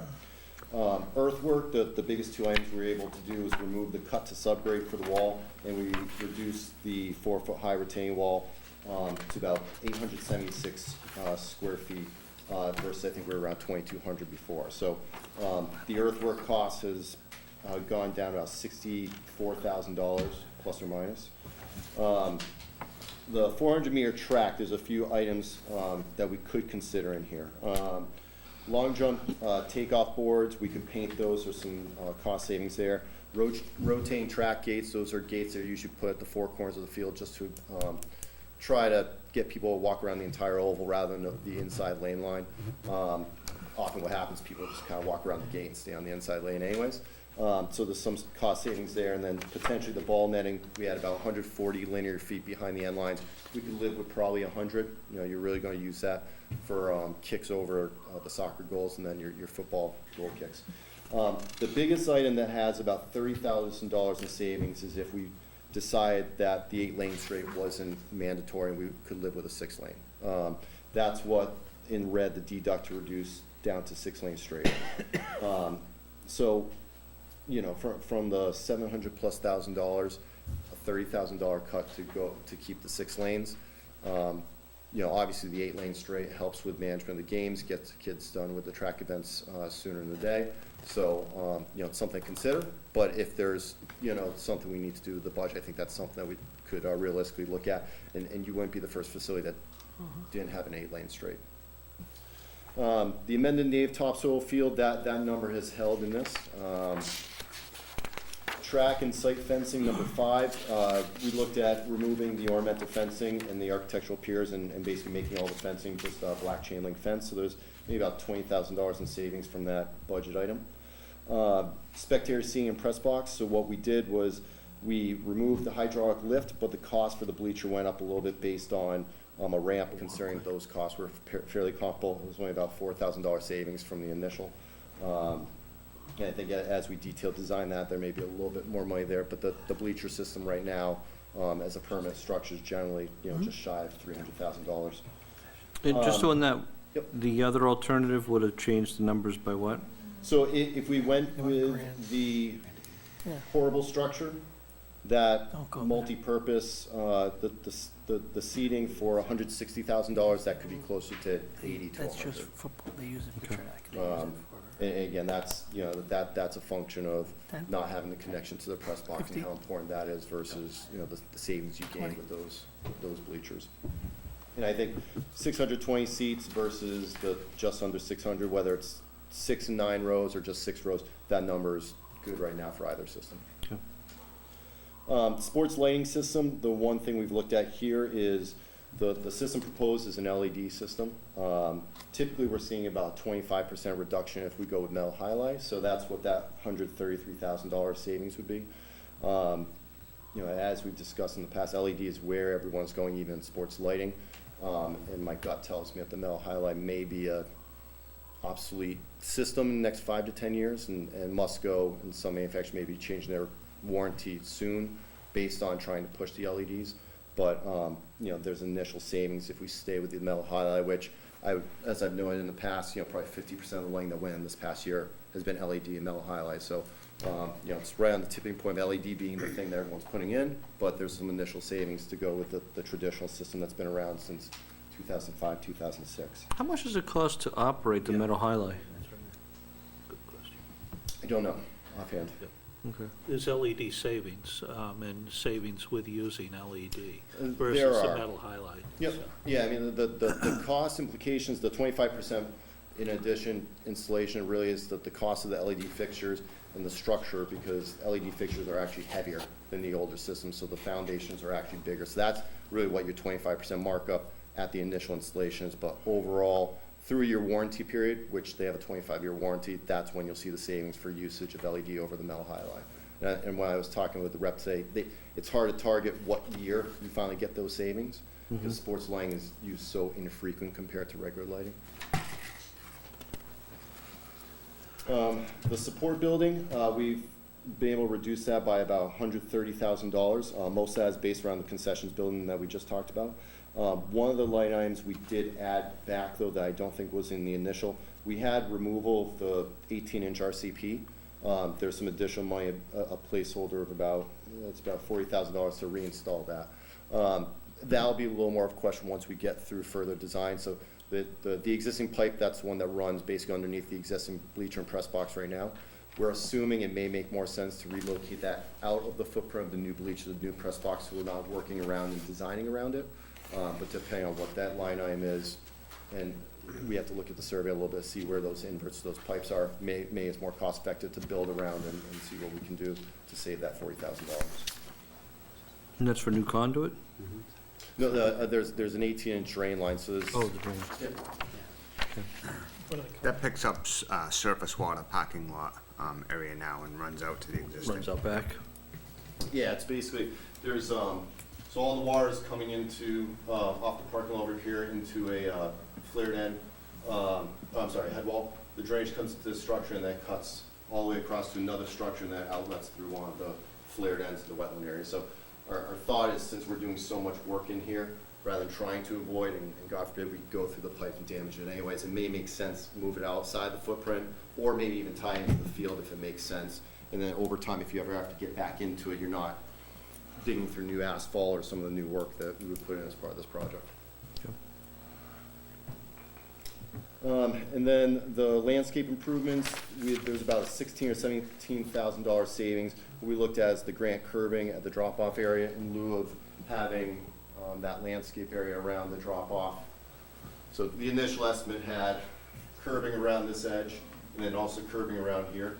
So we looked at maybe around that landscape island, there's no curbing, it's just flush with asphalt. There's a little bit of savings, and potentially we could drain stormwater into that area that would outlet into the drainage system. So generally, I think that dropped the overall estimate to date from the last one. We had about $500,000, so we'd be looking at a subtotal of 3.128, and then with your general conditions and contractor overhead and profit, about 3.5.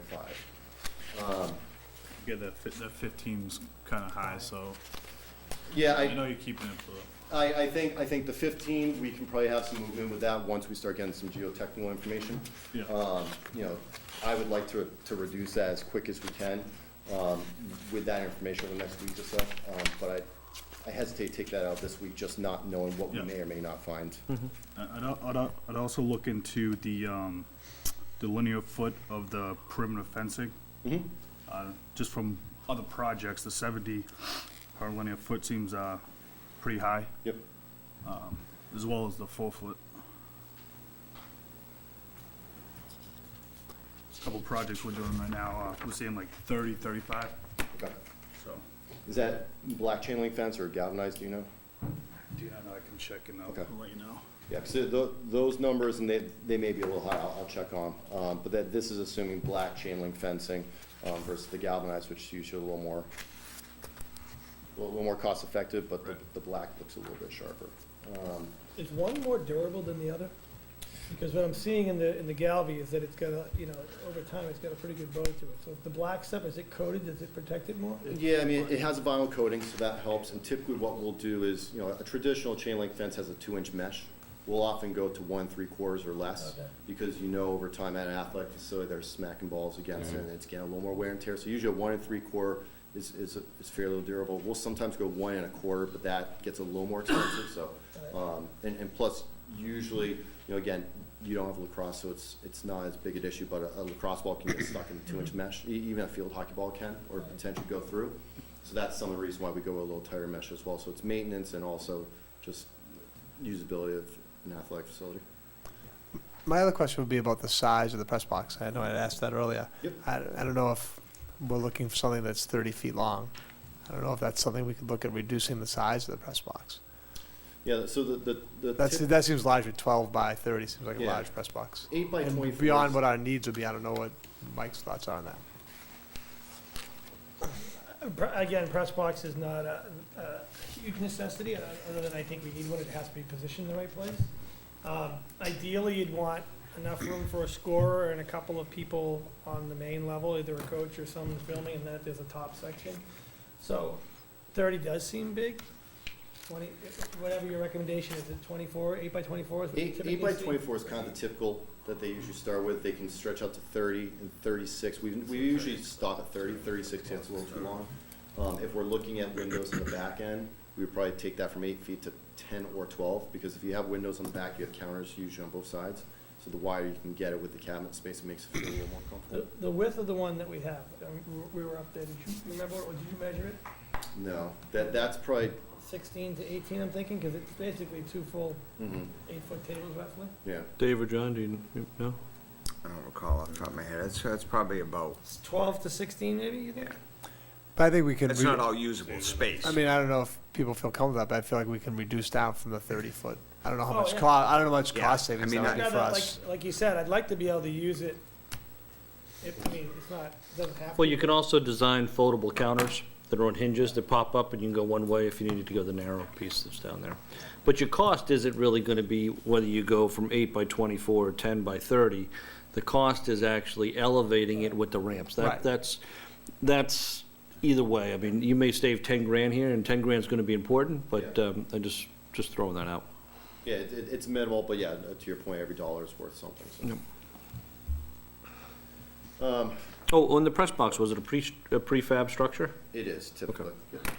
And usually standing seam kind of metal. They do have other other coverings we can look at. All have a little bit of a cost. Usually, kind of the standing seam metal is the typical that we start with.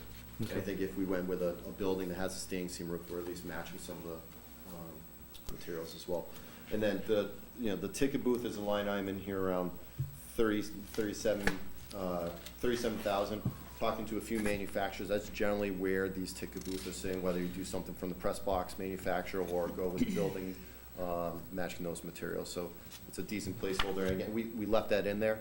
I know there was conversation of whether we need it or not. I think, let's keep that in there as long as we can, and that, unless we have to make some hard decisions.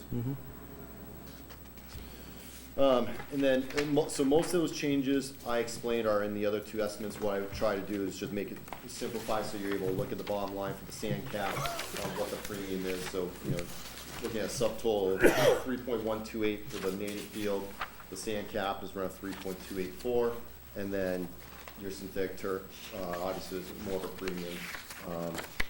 That subtotal is around 3.8.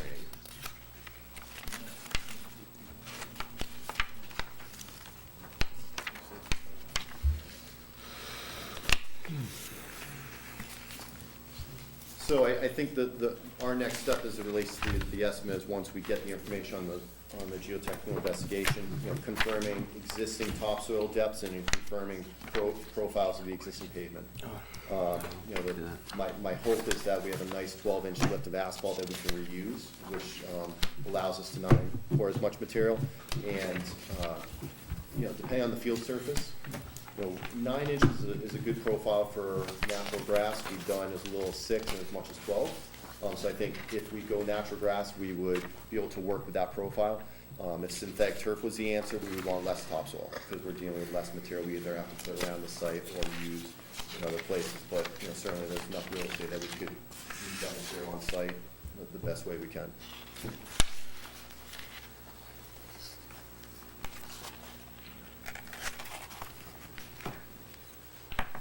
As far as the track goes, the urethane, is that one of the higher qualities, or?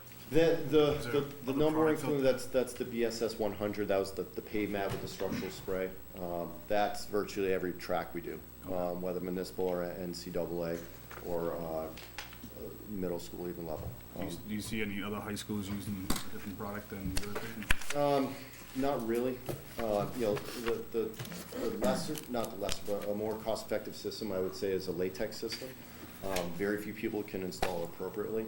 It's a lot more labor-intensive, where they can screw it up versus the pave mat structural spray is paved out with an actual small paver, and their ability to give you a nice, clean surface that'll work for the life of the asphalt for not that much more money than the latex.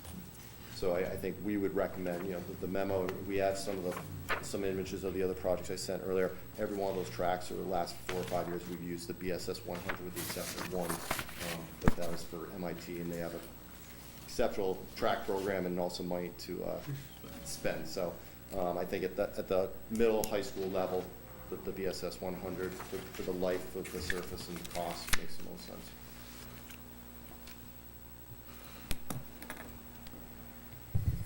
Mike or Mary, do we have a number that the CPA is looking, after looking at the numbers, do we have a number that we're looking to allocate?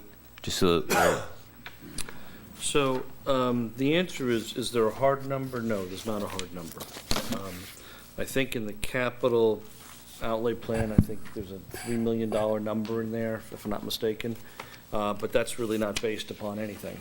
Let me, I guess to answer your question, I did pull out all the CPC records, and we're just going through and just trying to verify all of these numbers, but they should be 100% accurate. Since 2008 to 2017, the town has, through additional tax to the taxpayers, on average taxed the additional taxpayers $360,000 per year. But at the flip side, get back $220,000 per year. So basically, for every dollar the town's been putting in, the state's been giving us 62 cents on the dollar. So again, I always talk about that because a return on investment, where can you beat that? Okay. Now, what does that mean? So over the last 10 years, we have received annually, combining those two numbers, about $588,000. Now, of that number, we have to put 10% into open space, 10% into community housing, and 10% into historic. And that's by law, that you have to put 10% of the money you collect into each one of those categories. So, you're looking at about $58,000 for each one of those, which would leave $412,000 left over to be allocated to any other purpose. So, best case scenario, just using, again, a 10-year average, and the only point I want to make out is that the state is reducing its contribution more than it's raising it over the last few years. So the numbers I'm giving you are a 10-year average. I don't think they're going to drastically change, but it could be off $20,000, $30,000 in 3 years easily. that's it. Okay, so in essence, if you're looking at that, if you take the undesignated funds and the open space, and you say, okay, we're going to put in all undesignated funds and all open space into this project, what's available? Well, that leaves us about $470,000 per year. So in essence, that's the max available on a 10-year average that's available for a CPC project that this would fall into. And again, the CPC could pay for everything except for the artificial turf and the drainage upcharge for that artificial turf. Everything else is CPC eligible. Now, going forward, and just trying to analyze where we have our projects and what's out there. Currently, in our available funds, we have 31,000 set aside in open space that hasn't been used, so there's an additional 31,000. Community housing, we have 312,000 sitting out there. Historic, 120,000. In our undesignated funds, we have 1.1 sitting aside.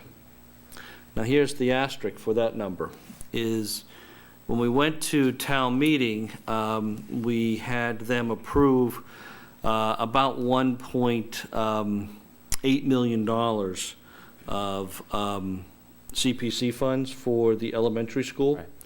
Of that, they authorized us to borrow $1 million, and then they allocated $938,000 out of other funds they have. So, although I said we have 1.1 million, really, in essence, we need 800,000 of that to pay for the elementary school, or we borrow that money. So I'm going to just, for my argument's sake, just say we're not going to borrow the money, and we're going to use that unallocated fund. So in essence, that brings that down to $300,000 sitting into an account. Yep. So in essence, those are the numbers. So today, sitting in an account, we have, call it $330,000 that could be allocated to any open space project. And then on an annual basis, you got $460,000 that could be allocated to that. Now, that assumes no other project happens in town. And again, I'm talking about the max that could be done, subject to whatever, I'm doing all the disclaimers, subject to any changes in the state allotment that happens. So those are the numbers you're talking about. So, what's the right number? No matter what, you're going to have to bond this. And that's where I was saying, when you bond this, because then you go into a 2/3 vote at town meeting, that you have to get 2/3 of the people to authorize CPC to go out and bond the money for whatever this project is. What's the generic bond payment on $3 million? I don't know, maybe that's information we need to have. Yeah, I'd rather run those numbers that are in there. So you'd have to build the debt service into here. Yeah. If you're asking me what can the town afford through this, I would say easily $3 million. All right, that's just a ballpark number without even running the numbers. And I think that's why when we did the capital plan, we kind of put that in there as a plug, knowing that we needed a number at some point. Now, the challenge that we have right here is we're looking at a $4.029 million number, and again, I'm including the contingencies, a 4.2 or a 4.9. So there's some delta that's tied up into this thing. And again, this is me speaking. The Capital Outlay Committee, the CPC, they need to go through and approve this whole thing. But, again, I think a $3 million number is a reasonable 10-year bond that you could do through CPC. You may have to do a 15-year bond, but that's a commitment from the town that pretty much locks up most of that money over that time frame. And again, I don't know what's going to happen to the state money, because the more people that jump on that, the less that is available for other uses. I'm saying that because you wouldn't want to borrow the max that you could borrow today, because that may go down in the future. Right. Yep. That's my best justification of a number to get to something right now. Just wanted to clarify a question for my own purpose, for everybody's purpose, I guess. Mhm. So I have this question other people as well. In terms of the 360 that CPA brings in annually from the town side, not the state side, what's the growth factor in that? So, and I'll give you the numbers, and I'm just going to run these off real quickly. And a lot of this depends upon tax surcharges and everything. And again, I'm just going to run through 10 years real quick. 335, 330, 332, 338, 347, 351, 366, 383, 401, 435. So the last 2 years, there's an anomaly from the trend here that there was more money in town coming here. I don't know, I haven't asked the question why that is. But for 8 of the 10 years, you were within a $50,000. Yeah.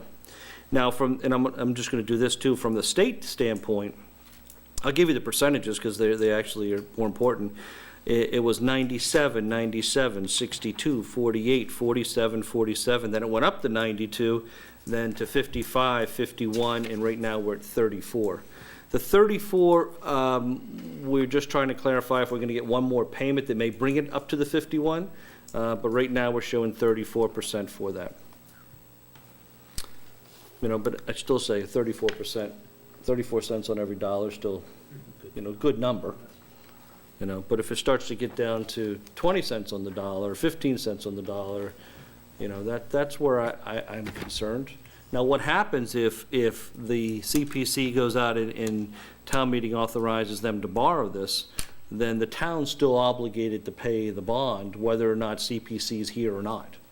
And then that would, worst case scenario, that would impact our capital budget. That would be the fallback, if you will. So, that's probably why I've been asking so many questions, is that I legitimately see a $3 million number with what can be reasonably afforded by the town, and then we're anywhere from $4 to $5 million with our numbers right here. Now, again, right now our capital budget doesn't allocate any money coming into this project. And we have a 10-year capital plan that kind of funds everything. Doesn't mean things can't be switched around, but we operate on a pay-go. So if we're going to cut something out of the capital or postpone it in the capital, to free up some money, then you're giving up some things that are in there too. And at the end of the day, that's a town decision, what it wants to do. Sure. No, thank you for all that. That was, when you see the numbers, it's nice to know where you're getting the money from. Okay, so here's the next thing. So if we look at turf, let's say it's 700 to 800 that we'd be looking at the discrepancy, right? Now, you had mentioned for CPC what it can and can't afford. Now I'll put you on the spot because remembering all that stuff is going to be tough. And I know I didn't tell you I was going to ask you this question. So if we look at some of the stuff, like the storm drainage, they don't cover, but if they look at it, like the 400 for the synthetic turf, that they don't cover. Do they cover any of this other stuff? And I don't know the answer. I mean, that 7 to 8 looks like the turf is about 450 of that. And then there's a bunch of other things that go into it. Do they cover any of those? So my understanding is anything that's directly related to the artificial turf, they don't cover. And at one point, there was a discussion as to whether or not, hypothetically, if you're doing an irrigation system, for dirt, let's say, I'm throwing a number, it's $50,000. For artificial turf, it's $100,000. The discussion at one point was whether or not you can still get $50,000 out of it, because you're already going to pay $50,000 before.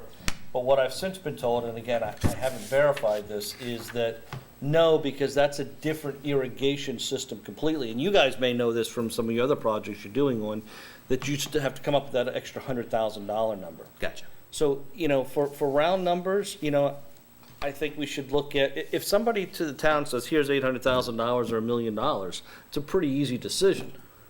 Sure. No, I'm more looking at it saying, okay, well, this crushed stone, for instance, okay? Is that something that is considered a turf item, so that $85,000 is not something that could get covered, or could it get covered? Because if all of a sudden we can get it down to that the turf is only $450,000, it changes the conversation. But I don't know if any of us knows the clarity of really what. Well, I think they can tell you well, maybe they can, I don't know. Yeah. Well, I would say as it relates to the turf, so the turf number being 835,000, and the only thing you probably could get taken care of that's not related to the turf is the goalposts, that 20,000. That's it? Well, as it relates to the turf, that 815,000, that is your turf piece, but you can build the rest of the facility as is, so you could probably recoup the rest of the other funds in that budget. So I'm looking at the 10-year replacement for the carpet. Okay. Show the, maybe if you showed the cross-section. Yeah, and actually, let me throw this out here, because this may help answer the question. If we back out the carpet replacement of 538, that's just for the carpet. Now, that includes all the new pellets and everything too, right? It does. Okay. So then, on top of the carpet, then really the next thing that you would need is you'd need the irrigation drainage system, and you need that membrane that we talked about and that padding. So what are those structural costs? Yeah, so when you look at the 835,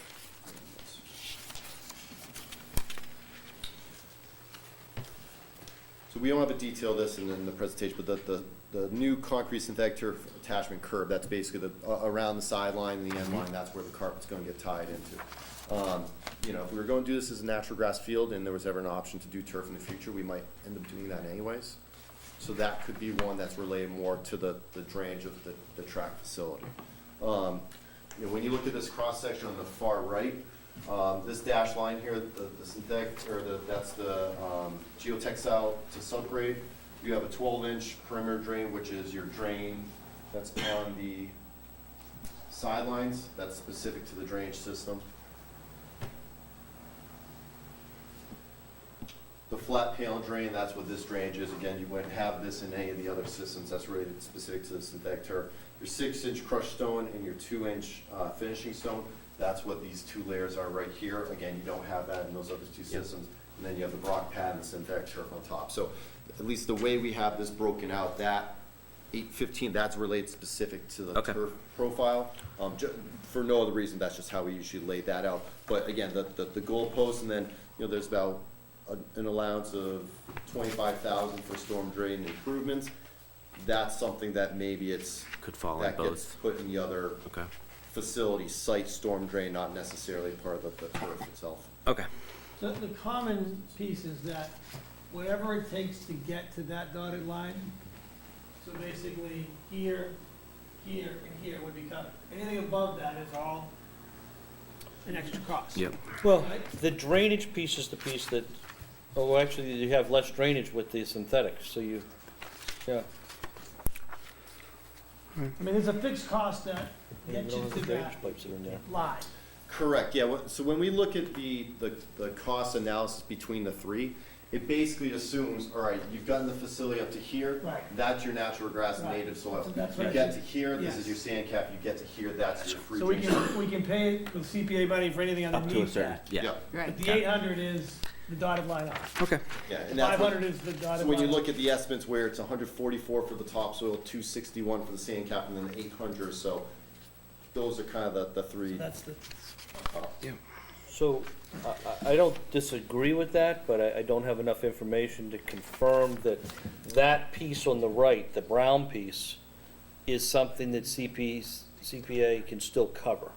So that piece on the right, the brown dirt that's under there, where's that cost in this piece? Is that under earthwork? That should be under earthwork, so where, we have rough grade site number 11 for, 10 cents a square foot, 23,000. That basically assumes you've rough grade the subgrade to that point, and it's prepped for your turf or your natural grass. And you have no drainage pipes in there at all? Correct. Okay. But you have the side drainage pipes at the end where you have the gutter. But yeah, so the channel drain is in Okay. number 3 under the track renovations. So the pre-manufactured channel drain, the pre-manufactured Okay, slot but drain. that could fall under track because. Correct, yeah, because if it was natural grass, you'd still have that. So, the thing that drives me crazy is you can build a synthetic track, but you can't build a synthetic carpet. Okay.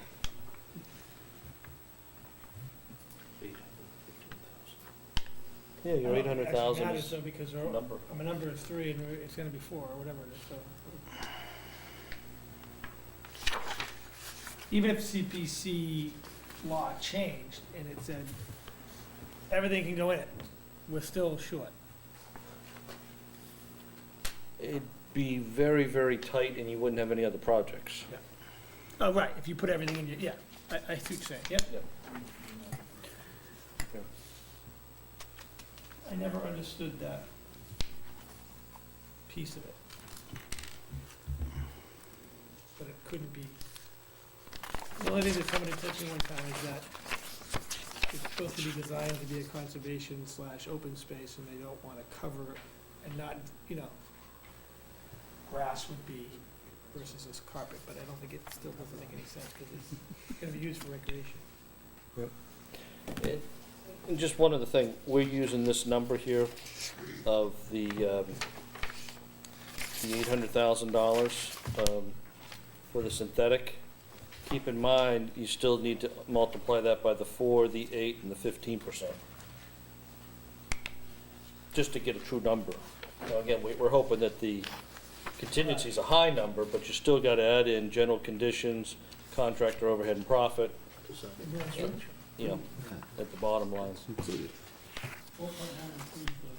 Yeah. I think Michael's made the point that you have to add those, because you look at the 815, when you're saying what CPA can and can't pay for, the contingency has to be placed, so there has to be a contingency on the 4% of the 815. Oh, I got you, sorry, Mike, I got you there.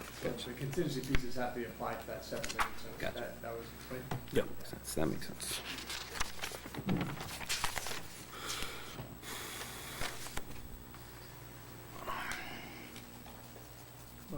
Less than last time. Next time I can't wait to see the next one. I keep going, man. 10 years, we'll be right down around 3 million.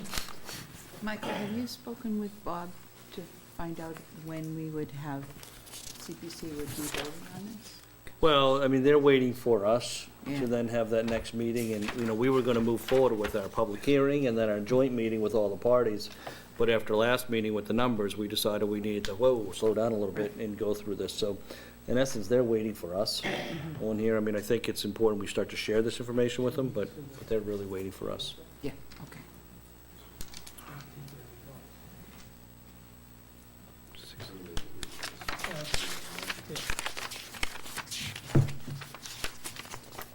So what's our next steps? Just, if you just give me 1 second here, I just wanted to just multiply this out. When you add in the 4, the 8, and the 15%, you're up to $1.03 million. So, you know, when we're looking at this for apples to apples, of all these numbers, if you go the turf version of the 4.9, $1 million of that is non-CPC eligible. Just from looking at this right here. So the turf cost of non-CPC money is somewhere in the neighborhood of $1 million or less. Yeah. You know, whatever the final numbers come into play. So we're all just talking the same numbers that's down there. You know, and And now it, that'd be Which financed evens in out some over other the way. 10 years though, with the maintenance plan. correct. That's the upfront cost to do that. Yeah, Yeah, yeah. that you'd have to put into it. And that would have to be financed in some other way. In some other way. In some other way. And what are some options for that? Like, who determines that? Like, how it would be funded? What are the options to do it? Well, I mean, the options are, in this case, the first, we know it's non-CPC. Mm-hmm. That can come from donations, fundraisers. Obviously, very difficult to raise $1 million through donations and fundraisers, but to answer your question, that's an option. The next Mary. option is that it could, you know, be approved by the town through the capital outlay budget. Yep. But then that means we're reallocating $1 million. Not impossible, but that's what it would be. Yeah. You know, the fifth option, which I'll just mention because you asked, but not something I don't think anyone's going to recommend, is you do a debt exclusion Yep. on it, and then it's brand-new money.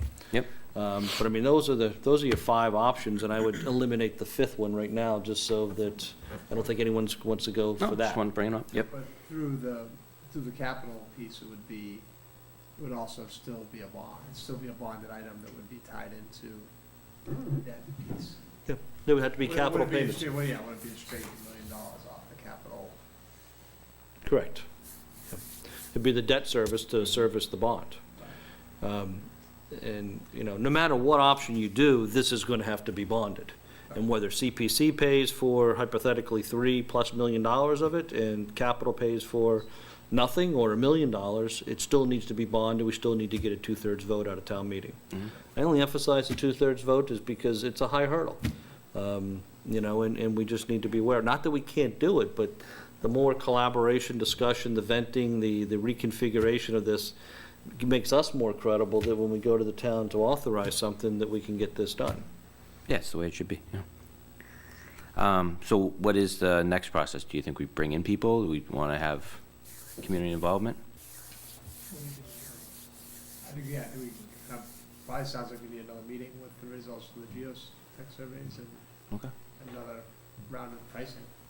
With the geotech, it's not to adjust that And then contingency number? engineering. I think Okay. so. You know, we need about a week or so for our investigation to start. They're able to give me preliminary result daily on what they're finding. Now that we have survey, we can do a little bit of grading as well, so we can get a better handle on earthworks, making some confirmations on some walls, just some of those assumptions that we may be able to tighten up a little bit. So I would probably comfortably say the end of next week or 2 weeks from tonight. I have one more meeting that we should have the results of the geotech, be able to firm up this as best as we can, and the best opinion as possible as we can with the drawings we have to date. See if there's any other analyzation we need to do from a field use comparison, and see if that information is appropriate to start presenting to the rest of the town and vetting out on your end. Can we start to go through the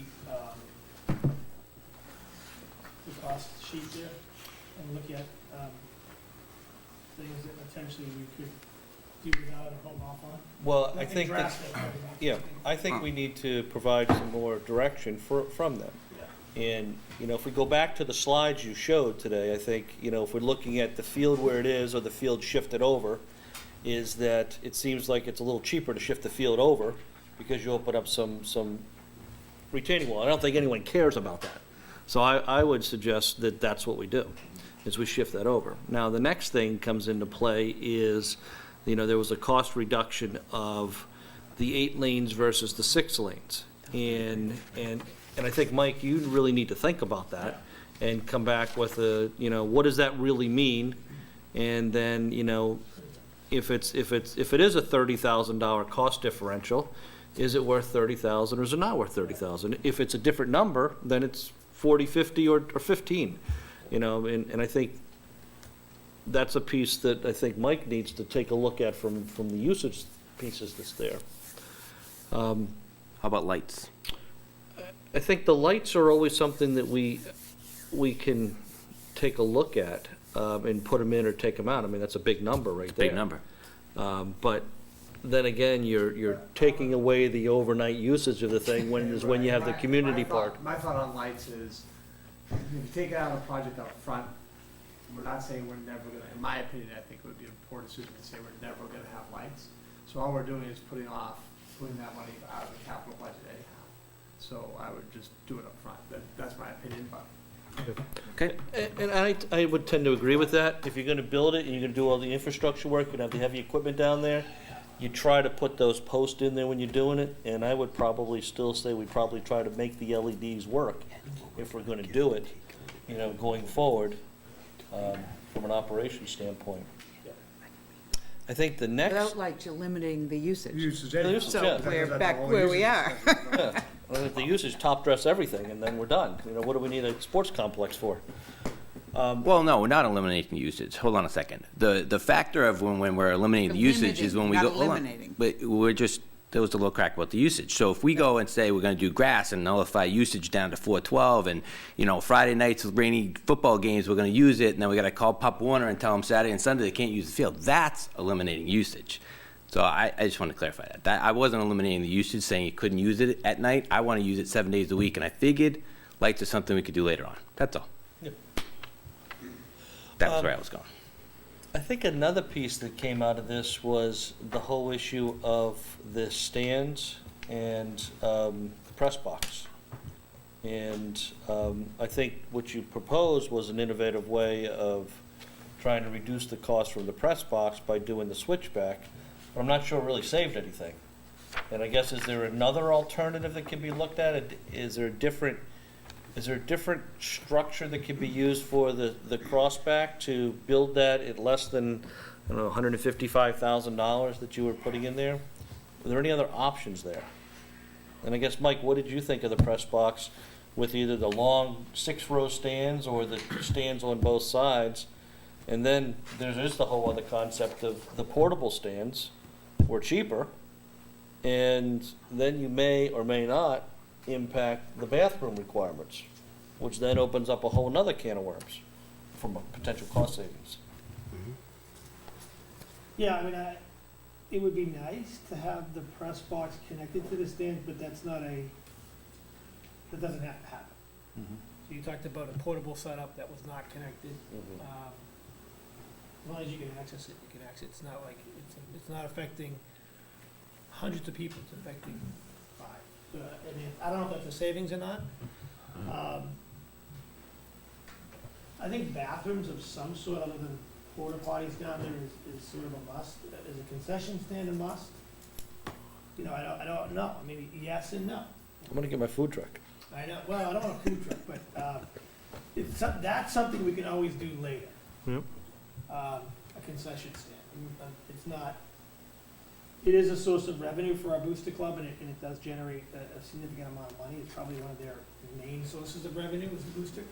But can we do it for less than $300,000? You know, that's the question. I have to look at, that's what I'm saying, I have to look at these numbers and kind of go through each one and say, do we really need that? Can we hold off on that? I mean, by doing that, you might get to a couple $100,000. Can you put the press box on the other side of the field and just have a standalone press box and you tie in the sign, the scoreboard into the press box? Right. Yeah, I don't know. Because you have that elevation issue that you could do a straight ramp in off the softball field if that's set down. Yeah, I think last time we might have talked about putting the press box on the opposite side, just the bleachers, and you have an accessible route, which doesn't require you to have it elevated. You're right in the back of softball though, which allows you maybe to get more foul balls. I think there was some, I think we thought it was more preferable to get the bleacher and press box together. Not that you couldn't do it. I'd say with the bleacher and press box, typically the standard layouts of what are fairly standard end up being the most cost effective. When we try to tweak things too much, if it gets a little too custom, that's when the costs actually don't make it worth trying to think outside the box a little bit. Have you been to Duxbury's one? They've got that simple little small box, probably 600 seats, one side, that's it. I'll send you some pictures. Okay. Yeah. You know, when it comes to the bathroom, I agree with Mike, need to have some bathroom facility there.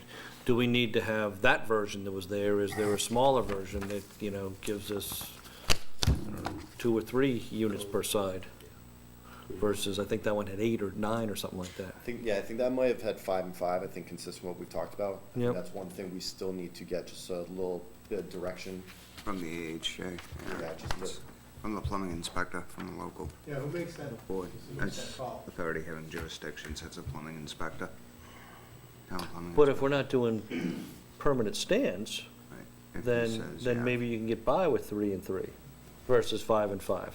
That could be $100,000 difference just between the two of them, if not more, for that structure. I guess, Mike, from your standpoint, what do you need for facility? I don't know. It's not in my realm. Yeah, I think we agreed that 600 would be a comfortable number for us.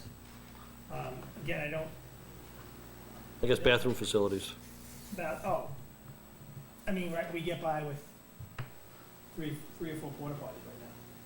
So you have, It's not pretty after a football game, but we get by with that. I do think 3 to 4, I think, 3 and 3 would be ideal, probably. 5 and 5 is great, but 3 and 3 would be ideal.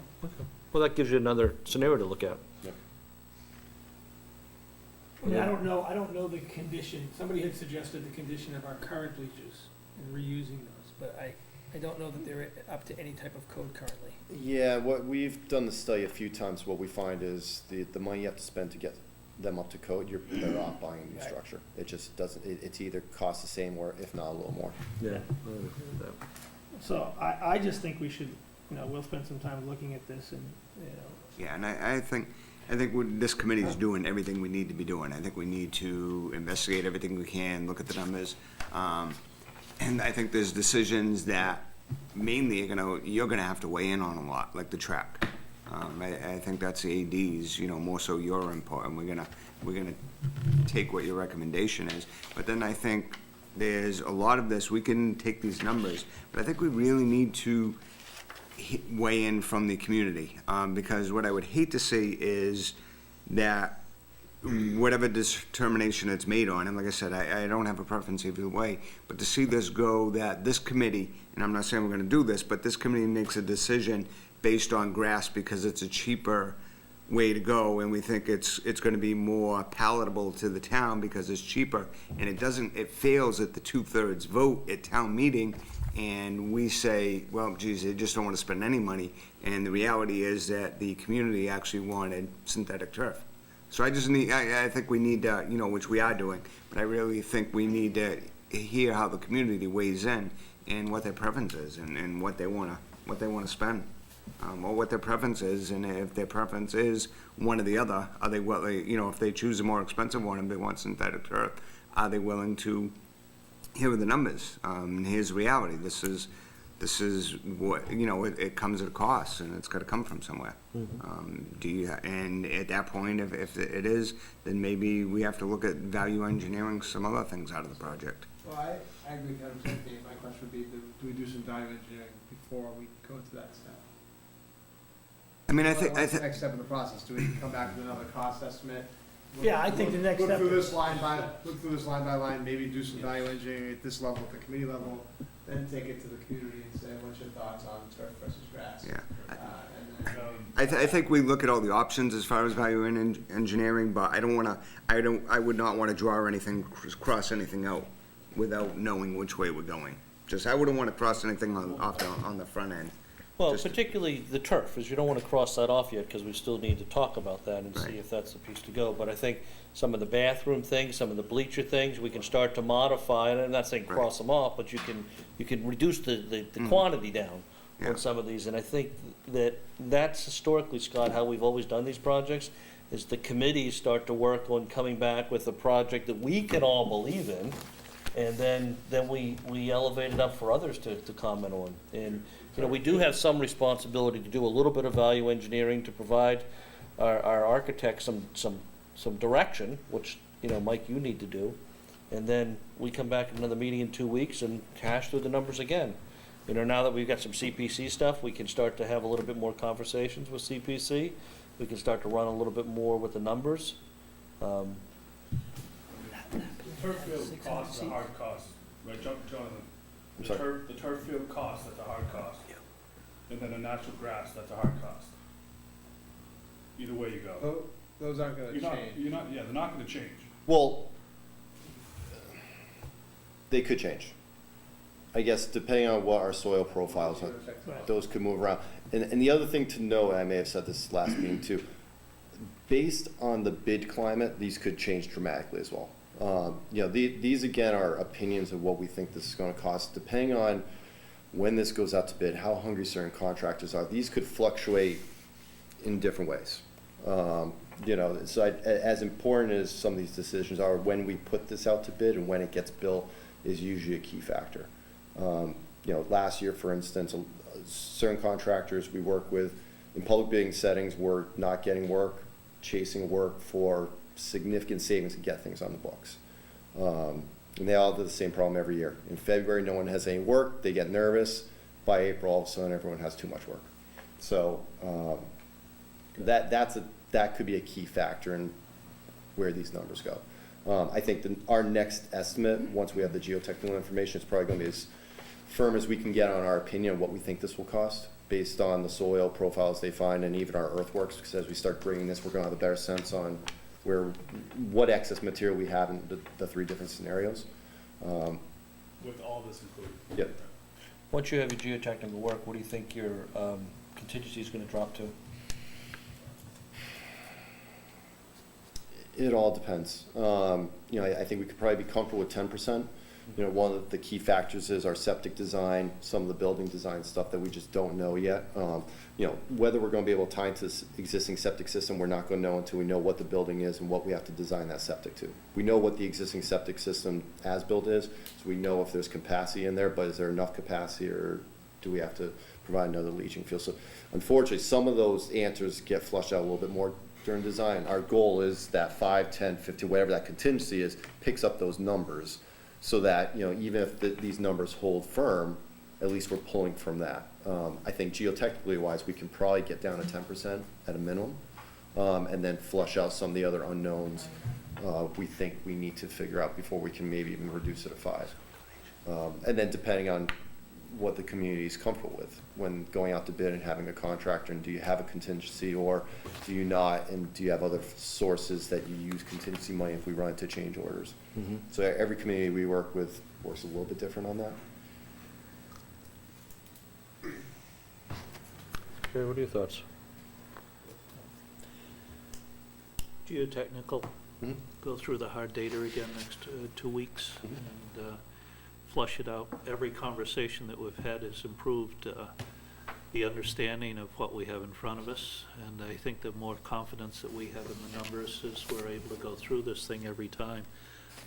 It's come in, it's helped give myself a better understanding of the different options, and in going in, understanding the 4-field scenario versus the 1-field scenario and some of that. I came in thinking one way, and the conversations tonight have helped me understand it a little bit better. So I think it's not necessarily, I don't want to wind up saving money, but in the short term, but spending more in the long term. And we might be better off having confidence, and that with every meeting, I'm gaining more confidence in the direction that we should be going. So I think it's all of these help flush out and give us a better understanding of where we're going. The discussions, Michael, helped tonight, so that was good.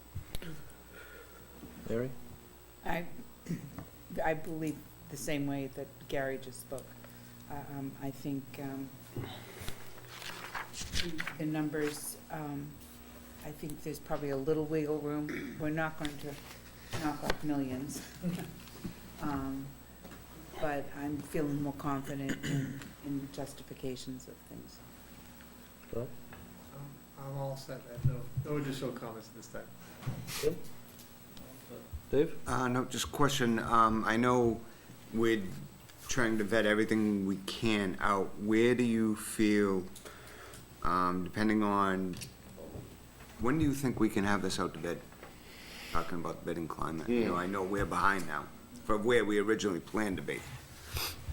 So, yeah, it's a loaded question. Obviously, we have some permitting, not hurdles, but regulatory approvals we need to acquire. I guess the question is, you know, we base our initial schedule on bidding in early March to have a number to go to town meeting, so there's an actual hard number, not necessarily a general estimate or opinion of cost. Yep. I guess the question would be, through that, if we don't hit an open bid before town meeting, what's that do to the town's schedule? You know, is there an opportunity to have a special town meeting later on, maybe a month, 2 months later, just specific to this, that gives us more time? Or if we get ample information that we can at least push the permitting a little bit while we're making some decisions. For instance, with the field design, what we've done in the past is, if we're not sure on synthetic turf and natural grass, we would design a synthetic turf field for the permitting process. And if we find, all right, we're going to go with natural grass, we could amend the permit. The synthetic turf is going to be the more stringent of the permits required by Concom by site plan. So do we permit the more stringent plan at risk and amend it after the fact? You know, I think we assumed a 4-week bid period. You know, we've done 3 to 4 weeks for projects like this. Are we comfortable with a minimum of 3 that gives us another week? How tight can we open a bid before town meeting on the 10th? So there's a few questions on that end, I think, to think about. Okay. Let me see if I can get some guidance on the permitting process. Is, you know, I think everyone was committed to sliding the field a little bit away from the parking lot. That all of a sudden gives you your geographical area that you're dealing with. And, you know, and then if you say the more stringent design is to go turf, then why don't you move forward with putting in that permit application? The Conservation Commission, you know, I'm sure will be very amenable that if we had to switch to natural grass or something else, that they would allow that to happen. I'm not saying that that's where we're going to go. I'm just saying that it's, since that's one of our critical points in timing, critical elements of the project, is I think you have enough to go forward with the filling out the NOI and starting that. You've got everything flagged, you've got the survey done. I mean, to at least get the application, and they will continue to allow you to make amendments to your application. Once it's in there, they'll be very cooperative. But let's get that piece moving along, because that may free up some time, Dave, which is kind of a back way of answering your question. And then let's see where we are in 2 weeks with the information that you're going to have at that point.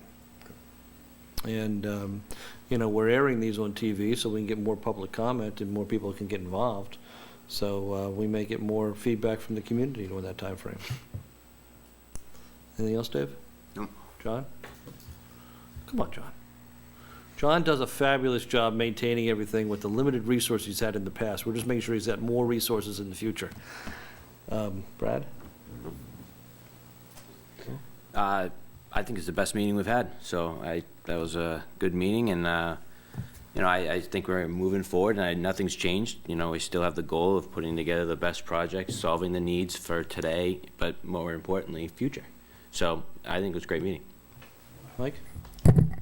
The only thing I would say is that if we get to a point where we're crossing things off we shouldn't, then I would hope that you guys would be like, okay, that's one thing you don't want to. We're gonna still rely on your expertise. If we start to think we're gonna cut something out and you're saying, I think we still wanna rely on these guys for their expertise and experience. I think that's important for us. Adam? Sir? Alan? Anyone else? Anything else on our agenda? I'm good. Everybody have enough fun? Anyone make a motion to adjourn? Motion to adjourn. Second. All those in favor? Aye. All right, meeting's over.